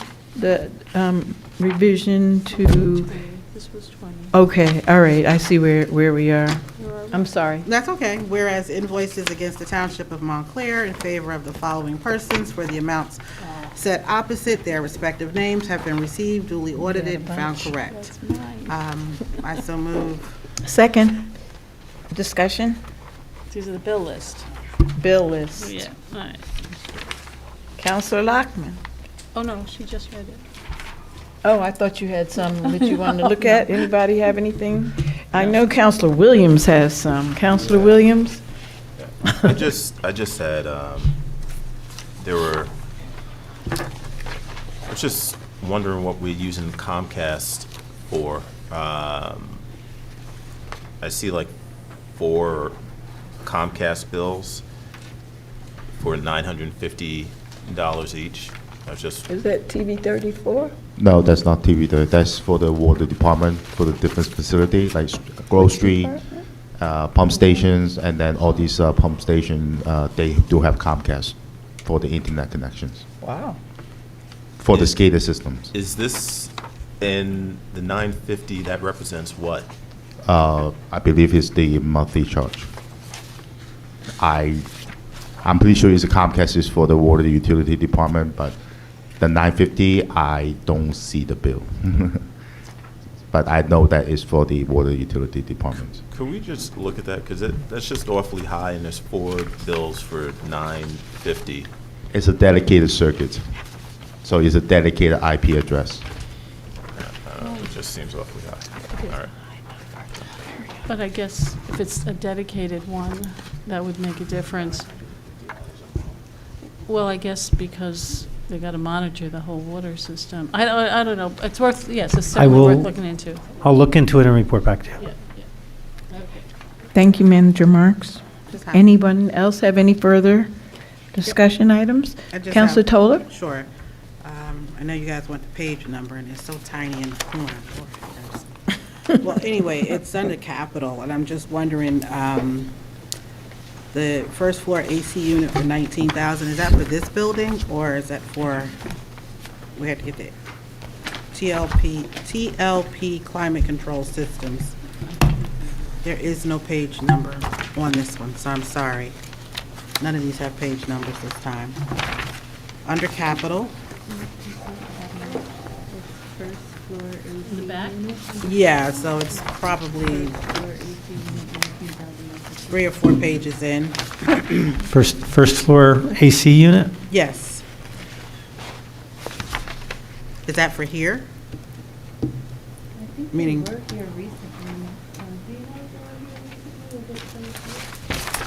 I'm sorry, Counselor Toller. I think these contractors, they were here recently. I just can't confirm that it was for this building, because they maintenance a couple of municipal buildings, I think. okay, Again, I will look into it and I could report back. okay, thank you. And I just had one more question about Big Belly Solar. I know Mr. Austin Ashley was going to look into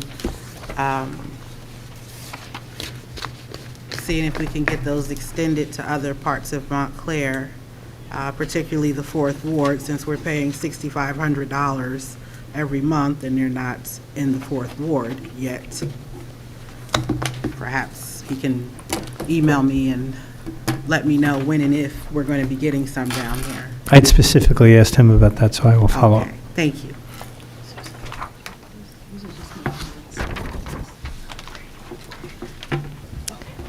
Madam Clerk? Deputy Mayor Anderson? Yes. Counselor Birmingham? Yes. Counselor D'Amato? Yes. Counselor Lockman? Yes. Counselor Toller? Yes, Counselor Williams? Yes. Mayor Baskerville? Yes. Okay. No, we have 2 discussion items. The first discussion item is on the sidewalk ordinance. Counselor D'Amato, do you want to read us that, and then we can, anybody that wants to jump in? Oh, Yeah, there's nothing to read. okay. So on here, there are two discussion items, sidewalk ordinance.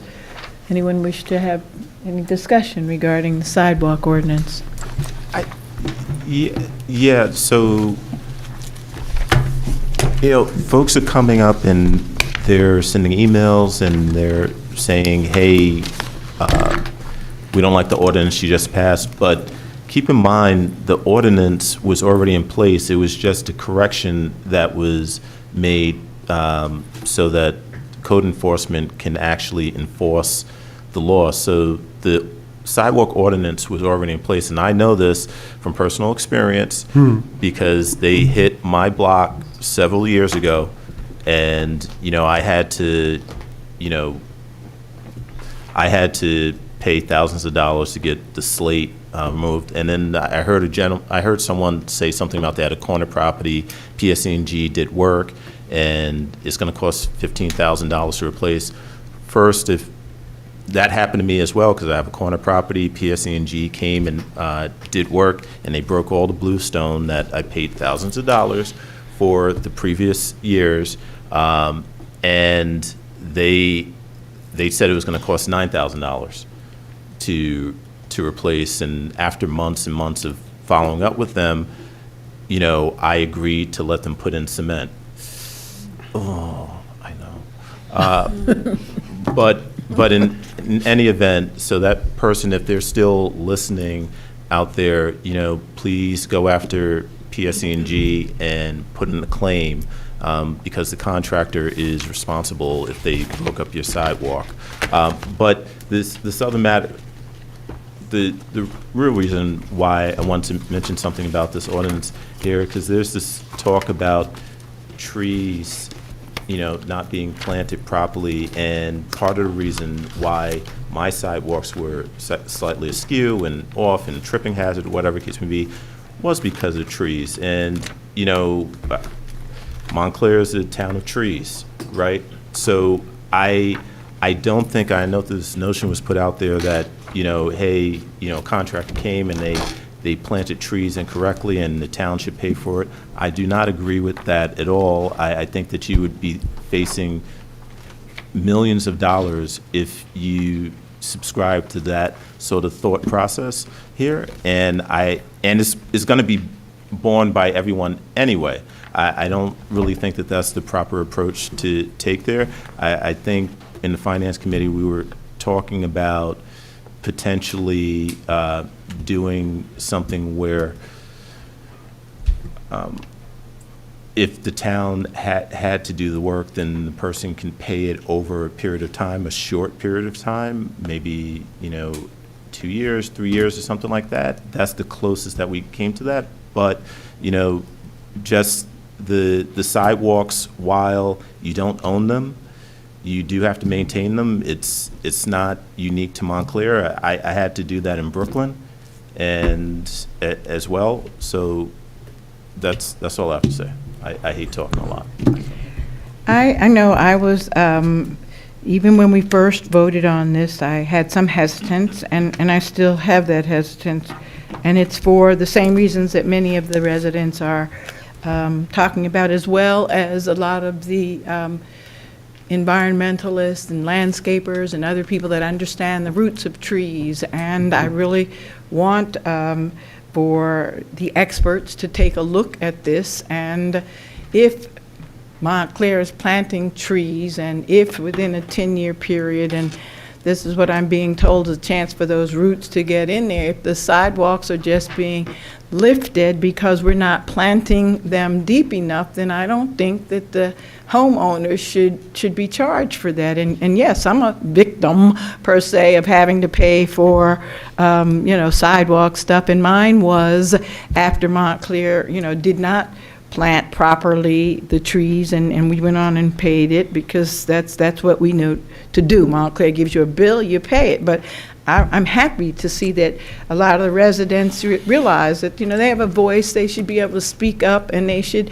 have, some say-so into if we are doing something that appears as though it was not done properly, then we should be held accountable. And so I think that will help us to make sure that whoever's doing the planting is someone that's going to do it properly, so that you're talking about, thousands upon dollars. It is, but why should the homeowner incur that when they are the ones that, are in the middle of something that was done improperly? So my concern is about those residents. My concern is also that we get something here where, and in fact, I was told today that we can easily go out and get an RFP for a group, so that if we're going to have people replacing sidewalks, that our homeowners can get the best prices. And so, and that shouldn't take a lot to do. We can put out an RFP. I understand that there's already a couple of groups that, have expressed interest in possibly doing that, so that our residents are not having to pay top dollar for something. And we got this information, I don't know if it was from you, the Sidewalk Repair Funding Guide that we were taking a look on, and I think that we should all take a look and read that Sidewalk Repair Funding Guide. There's a lot of different communities who are really taking a look at what it is and what the expenses are on top of the taxes that their residents are being asked to incur, and just seeing if we can do better. And I think we can do better. Ma'am. Yes, Councilor Toller. Sure, thank you. So I did not vote in favor of the sidewalk ordinance, as I stated when it was time for a vote, that I believe that the ordinance should be something that was equitable for all, or most rather, because I knew that people would have troubles paying these types of bills, and well, here we are. I know some residents have asked us to take a pause, if you will, and perhaps we should do that until we can figure out exactly what is a one size that fits most, because there'll never be a one size that fits all, and it definitely shouldn't be a one size fits one. I understand that there is some New Jersey state law language around sidewalk ordinances, and I don't know, Mr. Attorney, if you have any language handy at the moment, or something that you can share with the full council via email at a later time. But I don't understand how a municipality can change a state law for sidewalks when the laws for sidewalks change so frequently on the state level. So we have a lot to consider, a lot to review. These are just my thoughts. We need to figure this out and make sure it's a one size fits most, because I've shared every email that I've gotten regarding these sidewalk ordinances from various residents in the 4th Ward, and the majority of them are having major problems coming up with the money to pay for this. Okay, and it didn't have to be this way. We could have had a really good discussion about a one size fits most, to make sure that we had some additional language in there, even if it was a 60-day buffer or something to that effect. Perhaps that would have helped, but just wanted to put that out there on the record. And it's, I'm sorry that you had to pay so much money and get cement. Councilor Williams, and then Deputy Mayor. Councilor Williams and Deputy Mayor. I'm doing something that I don't like, commenting multiple times on the same topic, but I think it's warranted this time. So the amendment, well, in my opinion, the amendment, I wouldn't mind seeing an amendment that extended the period of time from 30 days to like 45 days. It is 45. It is 45 days, or maybe 60, to give people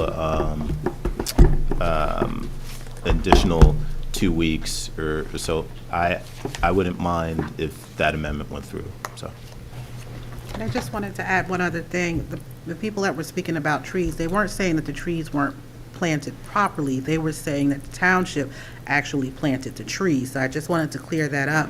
I did email Mr. Austin Ashley to ask if the arborist could supply us with a report on where township trees have been planted, let's say over the past 10 years. Unfortunately, our arborist didn't get back to me, and Mr. Austin Ashley stated that there is no official report. It might only contain 1% of the trees that have been planted in the township. So I just wanted to clarify. Residents aren't saying the trees weren't planted properly. They were saying the township planted. No, the residents weren't. I am. Oh, I'm okay, saying okay. that. This has nothing to do with that. I'm saying that I know for a fact that there was a time when Montclair planted trees, and they were not planted properly. Gotcha, They okay. weren't deep enough, and other people here have had other examples in times Right. when they were not planted deep enough. And so I'm saying when the township makes a mistake like that. Oh, gotcha. And from what I've been hearing, when I asked the experts, they said 10 years, because I said, well, how long? Because if the tree's been there, the old oak tree or whatever, has been there for years and years, then, you know, when you buy the house, maybe it's there or whatever. And Right. they said that 10 years would be a reasonable amount of time. And if, say, year 1, 2, 3, whatever, up to 10 years, it flips your sidewalk up, then that is an indication that it was not planted properly in the first place. Gotcha. And if it was the township that planted it, I'm saying we should step up on those instances and take care of the sidewalk. Right, and if I can And just... replant a tree properly. Sure, I received that. Mr. Marks, if I can ask you to please ensure that the arborist can get that report to me, that would be appreciated. We did give him a pay increase about 2 meetings ago. I'm not really sure what he's doing with his time, but I would like a report on where the trees have been planted in this township, and in an effort to try and create some kind of database so that code enforcement, you know, if we get an amendment to this sidewalk ordinance at some point, that code enforcement would actually have a database to work from, where a township tree has been planted, or is it because of something else that the sidewalk is all buckled up? So if you can help me get that report, or maybe have him start doing a report, that would be appreciated. Yes, Councilor D'Amato. So, as the representative for the ward that has probably the most sidewalk per person, I've been dealing with a lot of this and talking to people. Today, probably 3 or 4 people that I talked to, somebody who said that they are now repairing a sidewalk that they replaced in 2019, again with a street tree. So I had what I thought was a really brilliant idea, which is always a bad sign. And a person who came up here mentioned it, you know, they said that they liked my idea of grading things. I said, why can't we do this, that we would have, you know, instead of it just being one size fits all, pass, fail, with a lot of things failing, and I'll get to that in a second, that we could do like F, it's a total hazard, you got to fix it now. D, it's failed, but like you can wait a little bit. And C, doesn't look so good, try to get it fixed, but we're not going to ding you right now. And the manager correctly, as it turns out, pointed out that that's just not the way it works, because what we are subject to is not a state law, but a federal guideline, but from the Department of Transportation, under a system that has an acronym that he didn't even know, it was so complex. But it basically, the quarter-inch thing is an Americans with Disability Act guideline. It's a 1/4 of an inch, which is totally unforgiving.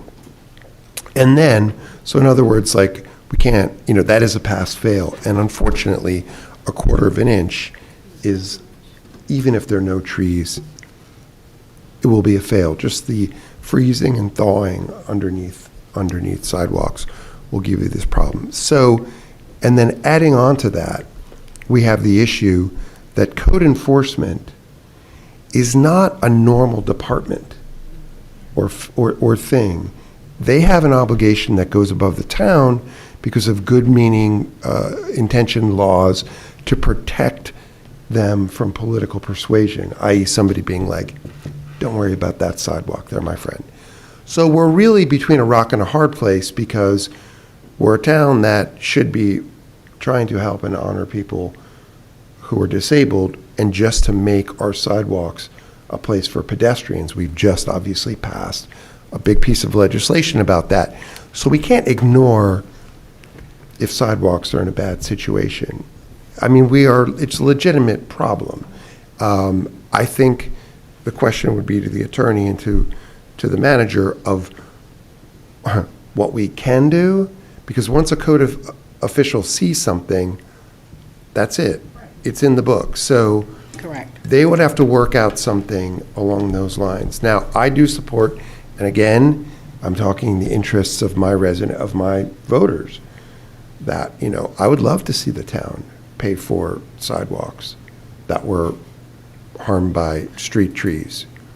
If we had a general program to fix sidewalks, it would be a giant financial transfer program from the rest of the town to my ward. So I love it. But ideologically, I'm against it because it's unfair. It's unfair to the other people in the town. But I do think that that I would like to see a program that was very simple.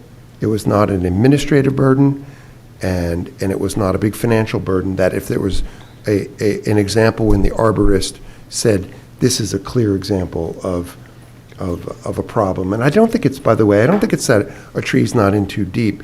It's oftentimes the wrong place or the wrong type of tree. And 20 years ago, they did apparently plant a bunch of trees that are shallow rooted, and it was a big nightmare. Yep. But I'm interested in a 2006 common sense they did that. solution that most people will agree with. And I do think that that this resident who just wrote to me and saying, we fixed it in 2019, they're just playing by the rules, but the rules seem crazy. And we have this unfortunate problem that, and Ms. Eckstad and others talked about it, that it defies common sense that in a town like this that a quarter of an inch is the standard, but that's what it is. So I wish I had the solution, but it's a real pickle. Maybe if we wait long enough, Trump will get rid of the department. Okay, here we go. Stall. Deputy Mayor. I mean, I wrote down the grading, looking into the grading, but I guess that's a no. That's a no. I'm just going to tell a little story. On my way to Edgemont Park on Saturday, on Holland, I walked past. I was walking to the park, and there was this really awful, like, raised piece of sidewalk, and there was a tree there, like a very large tree. So I'm never going to be able to look at a sidewalk without wondering if it was because of a tree anymore.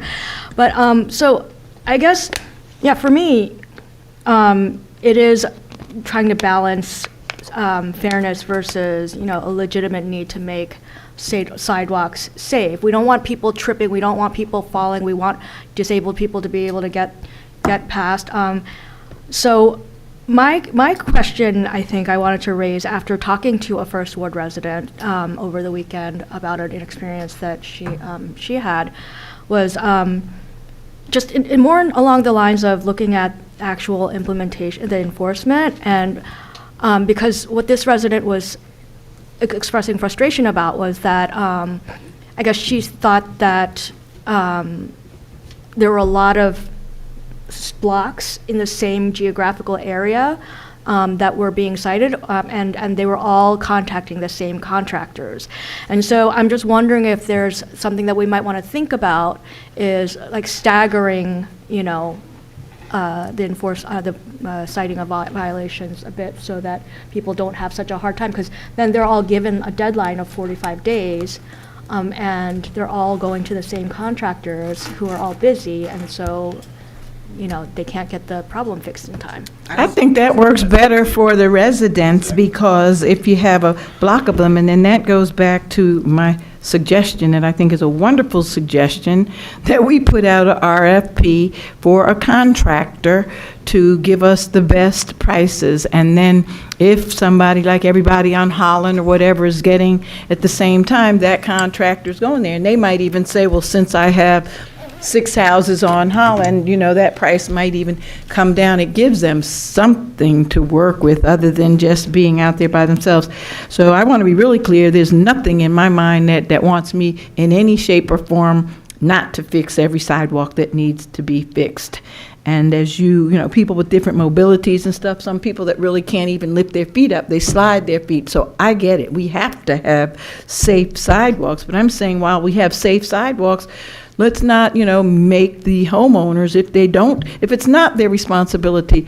And yes, when you place a tree in the wrong location, such that the roots are not planted deeply enough, it throws the sidewalks up. I mean, I've talked to experts. I'm not just making this up. And so if we know, like in 06, I believe, was the biggest year that I know in the 4th Ward where they planted trees and tons of people had to go back and then pay for them. I don't know what other years, but there have been years when the trees were not planted properly. Why would we not want to take care of that? I mean, that's just like anything else you do. You go get your brakes fixed, and if your brakes aren't fixed properly, you go back and the people fix your brakes for free. They don't go back and then charge you. So I don't understand why that's such a hard concept to understand. If we make, and I'm just saying, if we clearly make a mistake with planting of the trees, then why would we not want to fix it? May I? Yes, Councilor Toller. Sure, thank you. I just wanted to try to piggyback off of what Councilor Shenanderson, Deputy Mayor Shenanderson stated. You mentioned something about, is there a way that we can, and I'm using the word lax, that's not what you said, but the thing is, when an ordinance is passed, code enforcement has a responsibility to go out on the 21st day to enforce said ordinance. So we don't have the power to tell them, don't do it. We do have the power to make an amendment to the ordinance if we want to change some language. I think you were asking, is there any way we can kind of change it that we can tell them to just kind of not go here, but go there? On the 21st day, they have to go out. So that's just their law, if I'm not mistaken. But if we're thinking about looking and revising it, we can request that code enforcement put some laxing on issuing violations for the moment until we get this revision, if we're going to revise it, or an amendment to the ordinance done. Similar to what we did to overnight parking. We put a lax on it temporarily until we were able to come up with an ordinance, and so be it. So whose committee is this? Is this mobility as well, or no? No, sorry, guys. Oh, is it? I mean, Human Services would be happy to do it.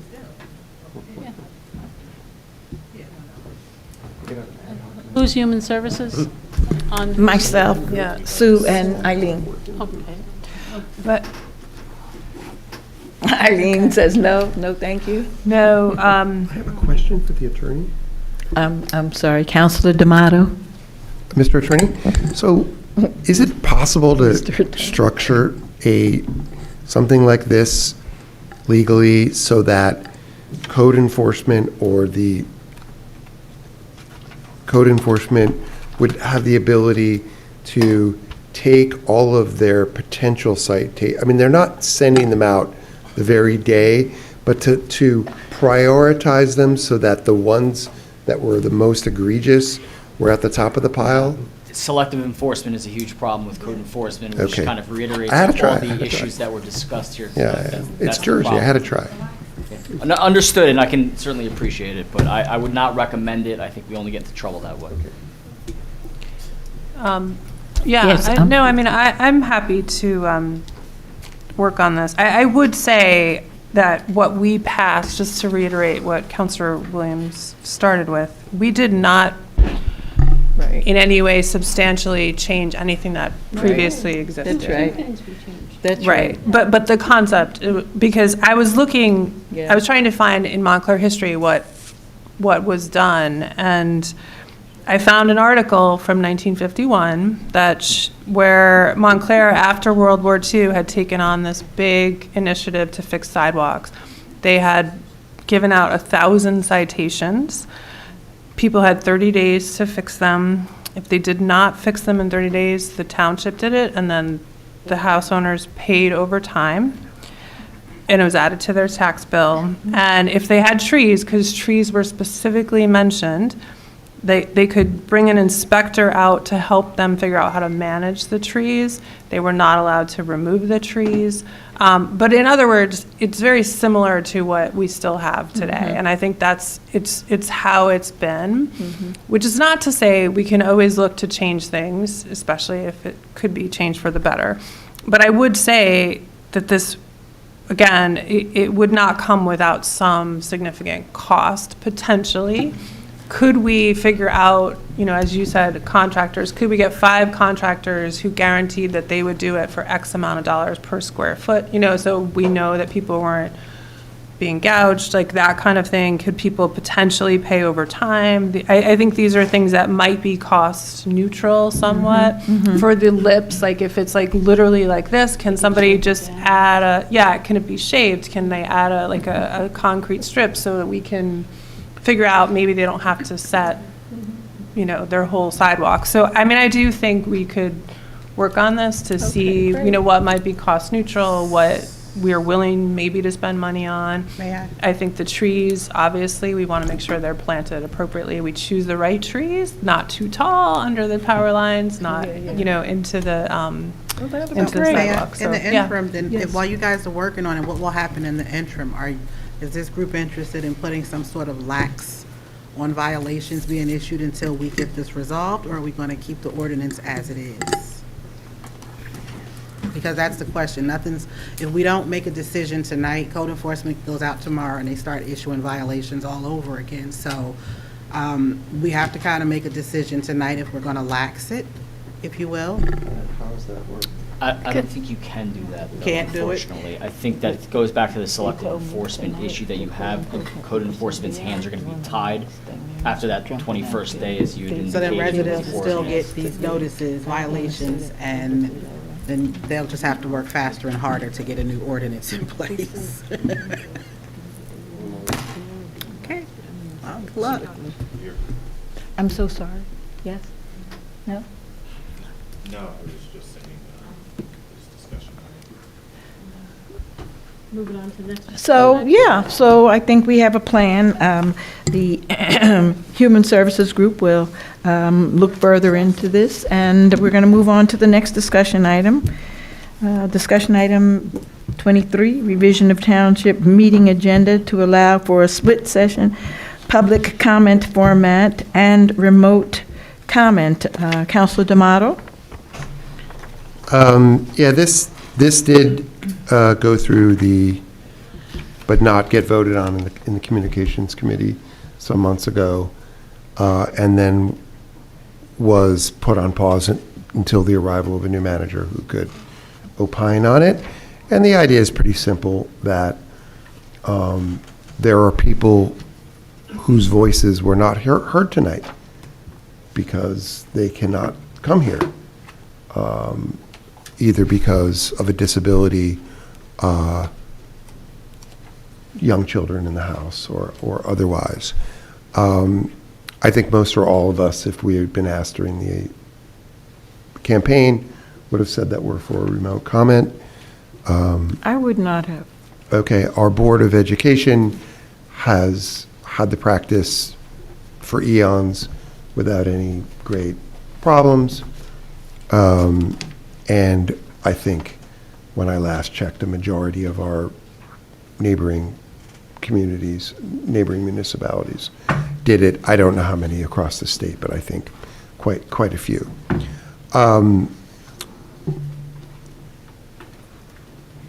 This format change also would include splitting the public comment period into 2 periods, as was done earlier by the previous council.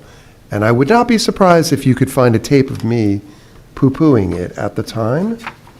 But, it's good to know that people, I'm wrong, they were right, I think, on this. Because having a comment section at the beginning of the night, which is limited to the business at hand, is very, very useful, because it focuses people on what we're here to actually do, what our powers are.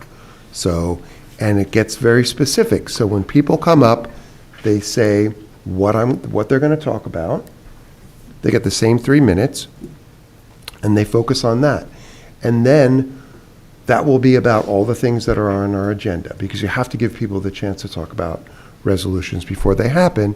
And I think it would be very productive. It would focus people on what we're here to do, right, which is legislate. And then we would have an ability after that to talk about those specific things that they bring up. And there would be some remote comment. And then after our business is finished, which would be maybe a half an hour earlier or an hour earlier, we would have open comment on any topic. And there's a natural rhythm to that, where then people can say, well, we finished our business, let's talk about new business, or let's talk about general topics, right? So in the case tonight, the people who were here to talk about the Climate Superfund Act, they would have been talking first, and people who wanted to talk about other things, Clary Anderson and so forth, if it wasn't on the agenda, would then talk afterwards. And I think, we could try it and then revert back. I think it's a good idea. I think adding remote comment to the comment that we already have might extend our public comment period at the beginning of the night. I think it's a good idea to not have a very long public comment period at the beginning of the evening before we do our work, because we end up at 11 o'clock doing our work. And we end up at 11 o'clock sometimes doing heavy things in executive session, which is not a great idea. It's better to get those done, I think, earlier in the night and to have people focused. But I wrote it all out and people can read. I read that, and I think that it's discriminatory for us to pick and choose who can come up and who can't. I think that the way we're doing it now is a fair and equitable way. People come, first serve. You come up and you speak, because just because we have something on the agenda doesn't make it any more important to our constituents. This is what we decided to talk about tonight, and people will have a chance to do that, but why should the people that have other issues that are important to them, we're here to serve everybody. And so if somebody has an issue that's not on the agenda, they should have just as much opportunity to come up and share that, and they shouldn't have to sit until 11 or 12 or whatever time just because it didn't happen to be on our agenda. So I'm not in favor of making people sit just because what they want and what they think is very, very important to them is not on our agenda. And also, I'm just, I just don't understand at all why we would want to have remote people unless we can identify that they are Montclair residents, because there's no checks and balances. People can be anywhere and just call up, and the world is getting really mean and nasty. Just call up to curse us out, tell us off, or whatever. So I'm just trying to figure out how that works. Is there a way that we can tell that they're a Montclair resident? As far as I know, the answer would be no. And so we're just opening up floodgates for people to do anything, just like they do on Facebook. People make up stuff that's based on nothing. And then we sit here for another 2 hours to listen to people from all over anywhere, right? There's no way to limit where those calls are coming from, is there? Well, yeah, you can ask people to pre-register. You can check their registration, and then they're given a number as it comes in. Again, the BOE does it, like other towns do it. So I don't know why. And again, then let's not pretend that we're being inclusive, because there are a lot of people. I get emails from people. There are people who don't come. I know people who didn't come tonight. They have little kids. Like, we're discriminatory against them. Other communities and other bodies in town are doing it. But we've given them opportunities, Counselor. In fact, at the beginning of the year, we mentioned that if they wanted to send us emails, we would, announce them publicly so people would know that, and we can address that. So there will be people that can't come. There'll be people that don't have telephones and can't call us from wherever they are. So, but I'm just saying, I think that we are giving people opportunities to be heard. I get it, it'd be a lot, better if we could have a couple of meetings a day so that the people that don't work during the day can come during the day and stuff like that. But I think we give them opportunities. They can email us. We can broadcast that we have an email from so-and-so and they want us to address that, and we can have the discussion without having to have phone calls from all over the world and not being able to verify. But I didn't know, like what you're saying, that might be a thought where you're saying we have them pre-register. I didn't know anything about the pre-registration thing where we can check, so that certainly opens up a new thought thing for me. Yeah, no, I just don't understand how that would happen. That's why maybe if Mr. Fan could tell us, how does that pre-registration thing work, Mr. Fan? I got to think about it. Depends what technology will we use. Probably maybe if you use Zoom, there's a lot of Zoom or WebEx, a team they allow you pre-register. And once they pre-register, then I have to work with the clerk office, verify they and make sure they are Montclair resident, because I don't have access to some of the clerk office stuff with the resident information, so have to cross-reference that. So I will have to come up with some idea, suggestion for you, for the mayor and council to consider. But Councilor Lockman? They don't have to be Montclair residents, because you could be a business owner in town who has who doesn't live Right. in Montclair, who has a legitimate Yep. question they want to talk about. So how do you control for that? I don't know. You don't, yeah, but yeah, I get what you're saying too. I'm just trying to figure, it just seems like there's no controls. I get what you're saying. Yes, I think Councilor Birmingham and then Councilor Williams. Okay, Councilor Williams and then Councilor Birmingham. So And then, I'm sorry, Deputy Mayor says she's in here somewhere. Go ahead, Councilor Williams, I'm let's all sorry. talk at the same time. No. So I didn't campaign on remote comment. I think the public comment, the way we're currently doing, needs to be reformed a bit. Just because we're here for this period of time, just the way it is formatted. And, I don't know whether it's a limitation on time or reducing the time or actually reducing the time that we each have discussing an item because, and this is my pet peeve, we, go around in circles. Maybe we kind of do like Congress where, Councilman D'Amato, you have 3 minutes and you do your 3 minutes and then that's it, then the next person goes. But fundamentally, we need to change the way we do this because it's just not an efficient use of time. Here, how many lawyers have we had here that says, 5-6 hour meetings? I mean, it's the way the meeting is formatted. The other thing here is I think that everyone that wants to say something to the council has an opportunity to say something to the council. I got a call on Mother's Day at 1:30 from someone complaining about a noise complaint on my cell phone. So everyone has an opportunity to say something. I get emails all the time. So no one's being deprived of an opportunity to reach out to the council. It's just a matter of, do you want everyone else do you want to stand up in front of everyone else and say what you have to say? But if that's the goal, then yes, those people are not getting it. But if the goal is because you have something that you want to have done, you want the council to do something, there's plenty of ways to do that. We do it every day. Last night we had that meeting with the business owners. What do we had, like 50, 60 people in there. So people's voices are getting heard. So anyway. Councilor Birmingham? So I do believe in remote comment. And I do think that there are towns that have models that we could look at, and like they do have people pre-register, they're sent a link, you have to provide your name, your address, like full information, because we don't want, Zoom bombing, which has happened in some towns.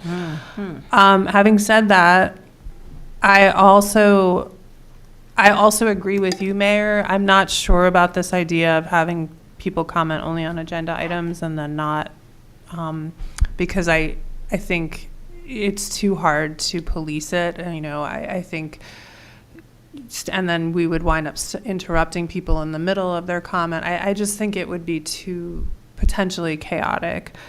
Having said that, I do think we have opportunities to, if we were to introduce remote comment, we would need to put some guardrails around public comment in general, because we can't be sitting here until 1 in the morning, on an average night. And some things that I've seen towns do, for example, is they'll say, comments are 3 minutes, but if more than 20 people sign up for comment, the council reserves the right to have the comments be 2 minutes. And I sit and I look at this clock, and I will tell you, and I've done comment. I know when you're standing there, it feels very short.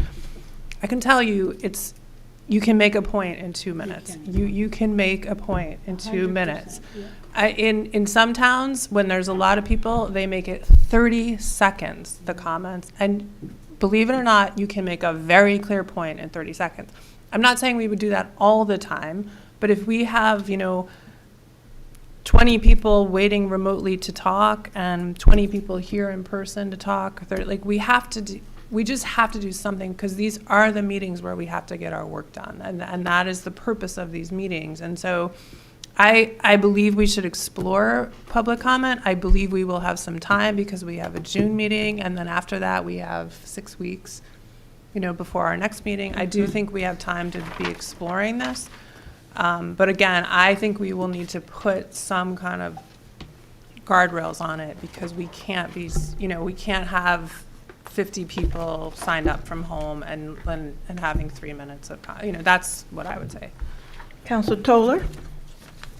Yeah, I just wanted to piggyback off of your statement and Councilor Birmingham's. I agree with you both.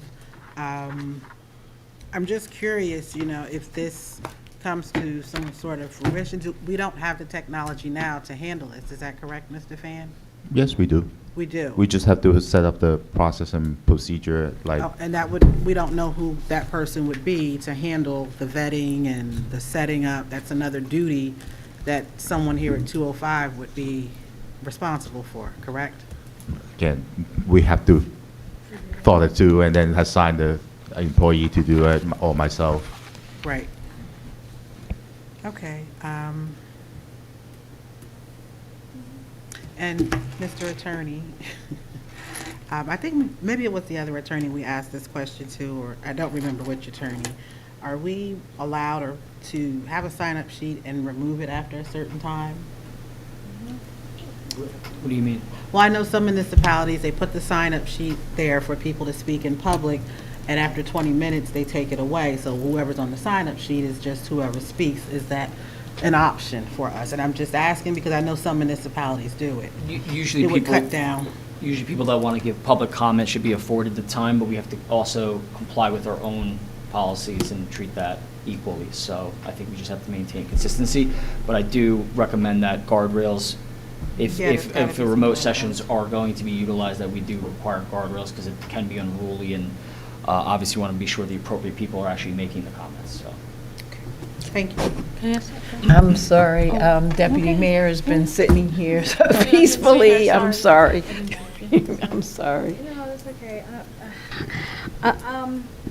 I actually, well, two things. I would like to explore the remote comment. I did say that I wanted to. I think if we can, there definitely have to be guardrails in place, but if we are able to provide that opportunity for people who, for whatever reason, can't be here and feel like they need to say something, I think that we should try to get that in place. Number two, I actually am in favor of having the agenda item comments first.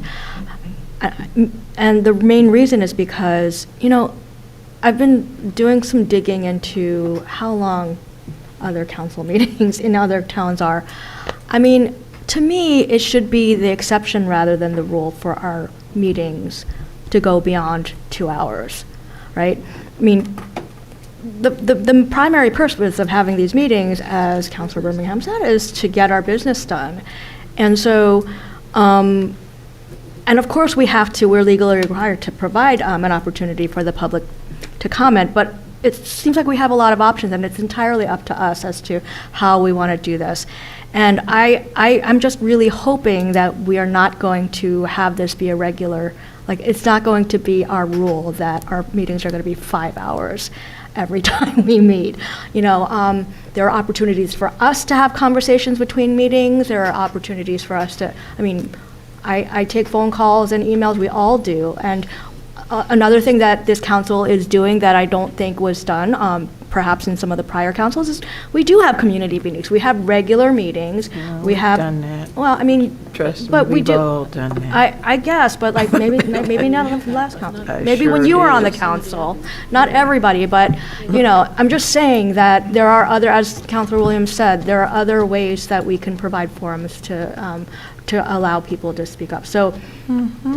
It's just, to me, it's just not sustainable, and it's not desirable for us to go into the wee hours every single time we meet. So anyway, I just wanted to put that out there. Councilor Lockman? So I did want to ask Mr. Marks, what have you seen in other places? Kearney and Two Hoboken. meetings in and out. No, with Two regular meetings, with in and out. respect to the way the agenda worked, which is what we're discussing really now. Specifically, Well, where the comments should come in. Should people only be allowed to comment on the items on the agenda, and then at the end of the meeting to have an open session, public comment? not in my experience. Not in Usually your- it's at the beginning of the meeting. The open session is at the beginning of the meeting, and there's no That's my experience. restriction. Well, that's what I'm asking you. What was your experience? Yeah. Okay, that's all I want to know from you. And then, just a couple of things. I think that we should start our meetings at 6 PM. Yes. Yep, number one. I think people, I'm with you, people can make their point in 2 minutes. And if they knew they only had 2 minutes, then they got to cut it down. And you got to cut them off after 2 minutes. I think it's, if you have a legitimate point to make, I don't need the history of everything. I don't need to know how you feel about everything. Just make your point in 2 minutes. End of story. I think that, also, I agree we should investigate remote comment. I mean, I'd like to see it happen. I've seen it happen in other organizations that I've worked with, and it seems to work fine. You do have to, as you said, have some guardrails around it. But I also think, Rahul, you make a good point. We do get emails, endless emails from people. And they phone, well, I don't answer my phone, but endless emails. And we do know how the public is thinking, what they're thinking about, what their concerns are, and I think we try to address that in emails as best we can. But I would give it a go with 6 o'clock meetings, 2 minutes for speakers, and investigating the remote, and I'm kind of siding on the idea of remote. Thank you.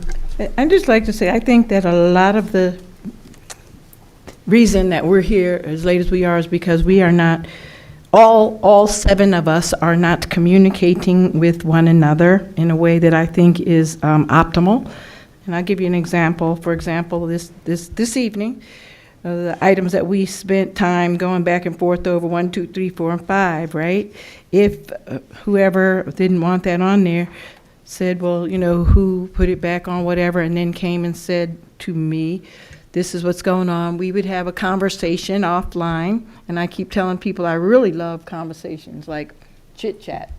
Come in the office, pick up the phone, whatever, and we could have squashed that. Every single time we go through an agenda, I look at the items and I look at things where it says consent agenda, and my thought is, why is it, if this has been on the consent agenda and people have known that for a minimum usually of 4 or 5 days, sometimes 2 weeks or 4 weeks, why are we having so much discussion here? So I think if we change the way we communicated with each other, I'm not saying everybody, just as a group of 7, as a body of 7 people, if we tried to communicate a little bit more with each other, and even with the manager and the attorney before we get in here, then I think we can get out of here in no time. I don't think it's all about the public, that the reason that we're here all night. I think that we need to correct some things in terms of how we communicate with one another. And when we come in, we should pretty much know if it's consent agenda, we're going to say, hey, all in favor, aye, and go on to the next. And I think that can be done. It's just a thought I would like for us to try. And I'm particularly asking, where I'm concerned, my preference, please, is if there's stuff that you see on a Friday or Thursday or whatever, whenever we get it, that it's not sitting right with you, if it's something that I put on, I would rather you come and talk to me. We can hash it out. And then it's either going to be on there because I then go speak to a couple of other people and they think it should stay, or it's not going to be on it. That's just a thought. Well, just in defense of, you're bringing up the items on the agenda 1 through 5. That just came up because I just saw the release from Mr. Amaral looking for more volunteers. So then that changed my view on these. Okay. So that's all. So I'm not picking on any one thing. It just came to my mind. I use that as an example because we spent quite a bit of time going through that. So let's just forget the items 1 through 5. And all I'm saying is I think that if we all tried to communicate in a way that we hear each other saying is best for us. If you just want all emails, and Renee, I just want emails, you all know I'm doing so much better with this email because you're all like that. I'm saying if there's something here that you need to know from me, I would prefer that we, have a conversation and get it straight before we come in here. I just think our time usage with one another could be spent better so that we don't have to sit up here and have hours worth of debate and discussion on things that are called consent agenda. Well, I treasure our time together. Until 11, right? Your mic's not on. I'm sorry, thank you. I'd like to make a motion that we pass a resolution to go into executive session without public being permitted to attend here, and the purpose is for personnel discussions, and I'd like to ask that everyone other than the council, the attorney, manager, and any personnel who will directly be involved at this time leave. And I don't expect that we're going to have any further business this evening. So thank you all for coming, and I so move. Second. All in favor? Opposed? Okay.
You're unmuted.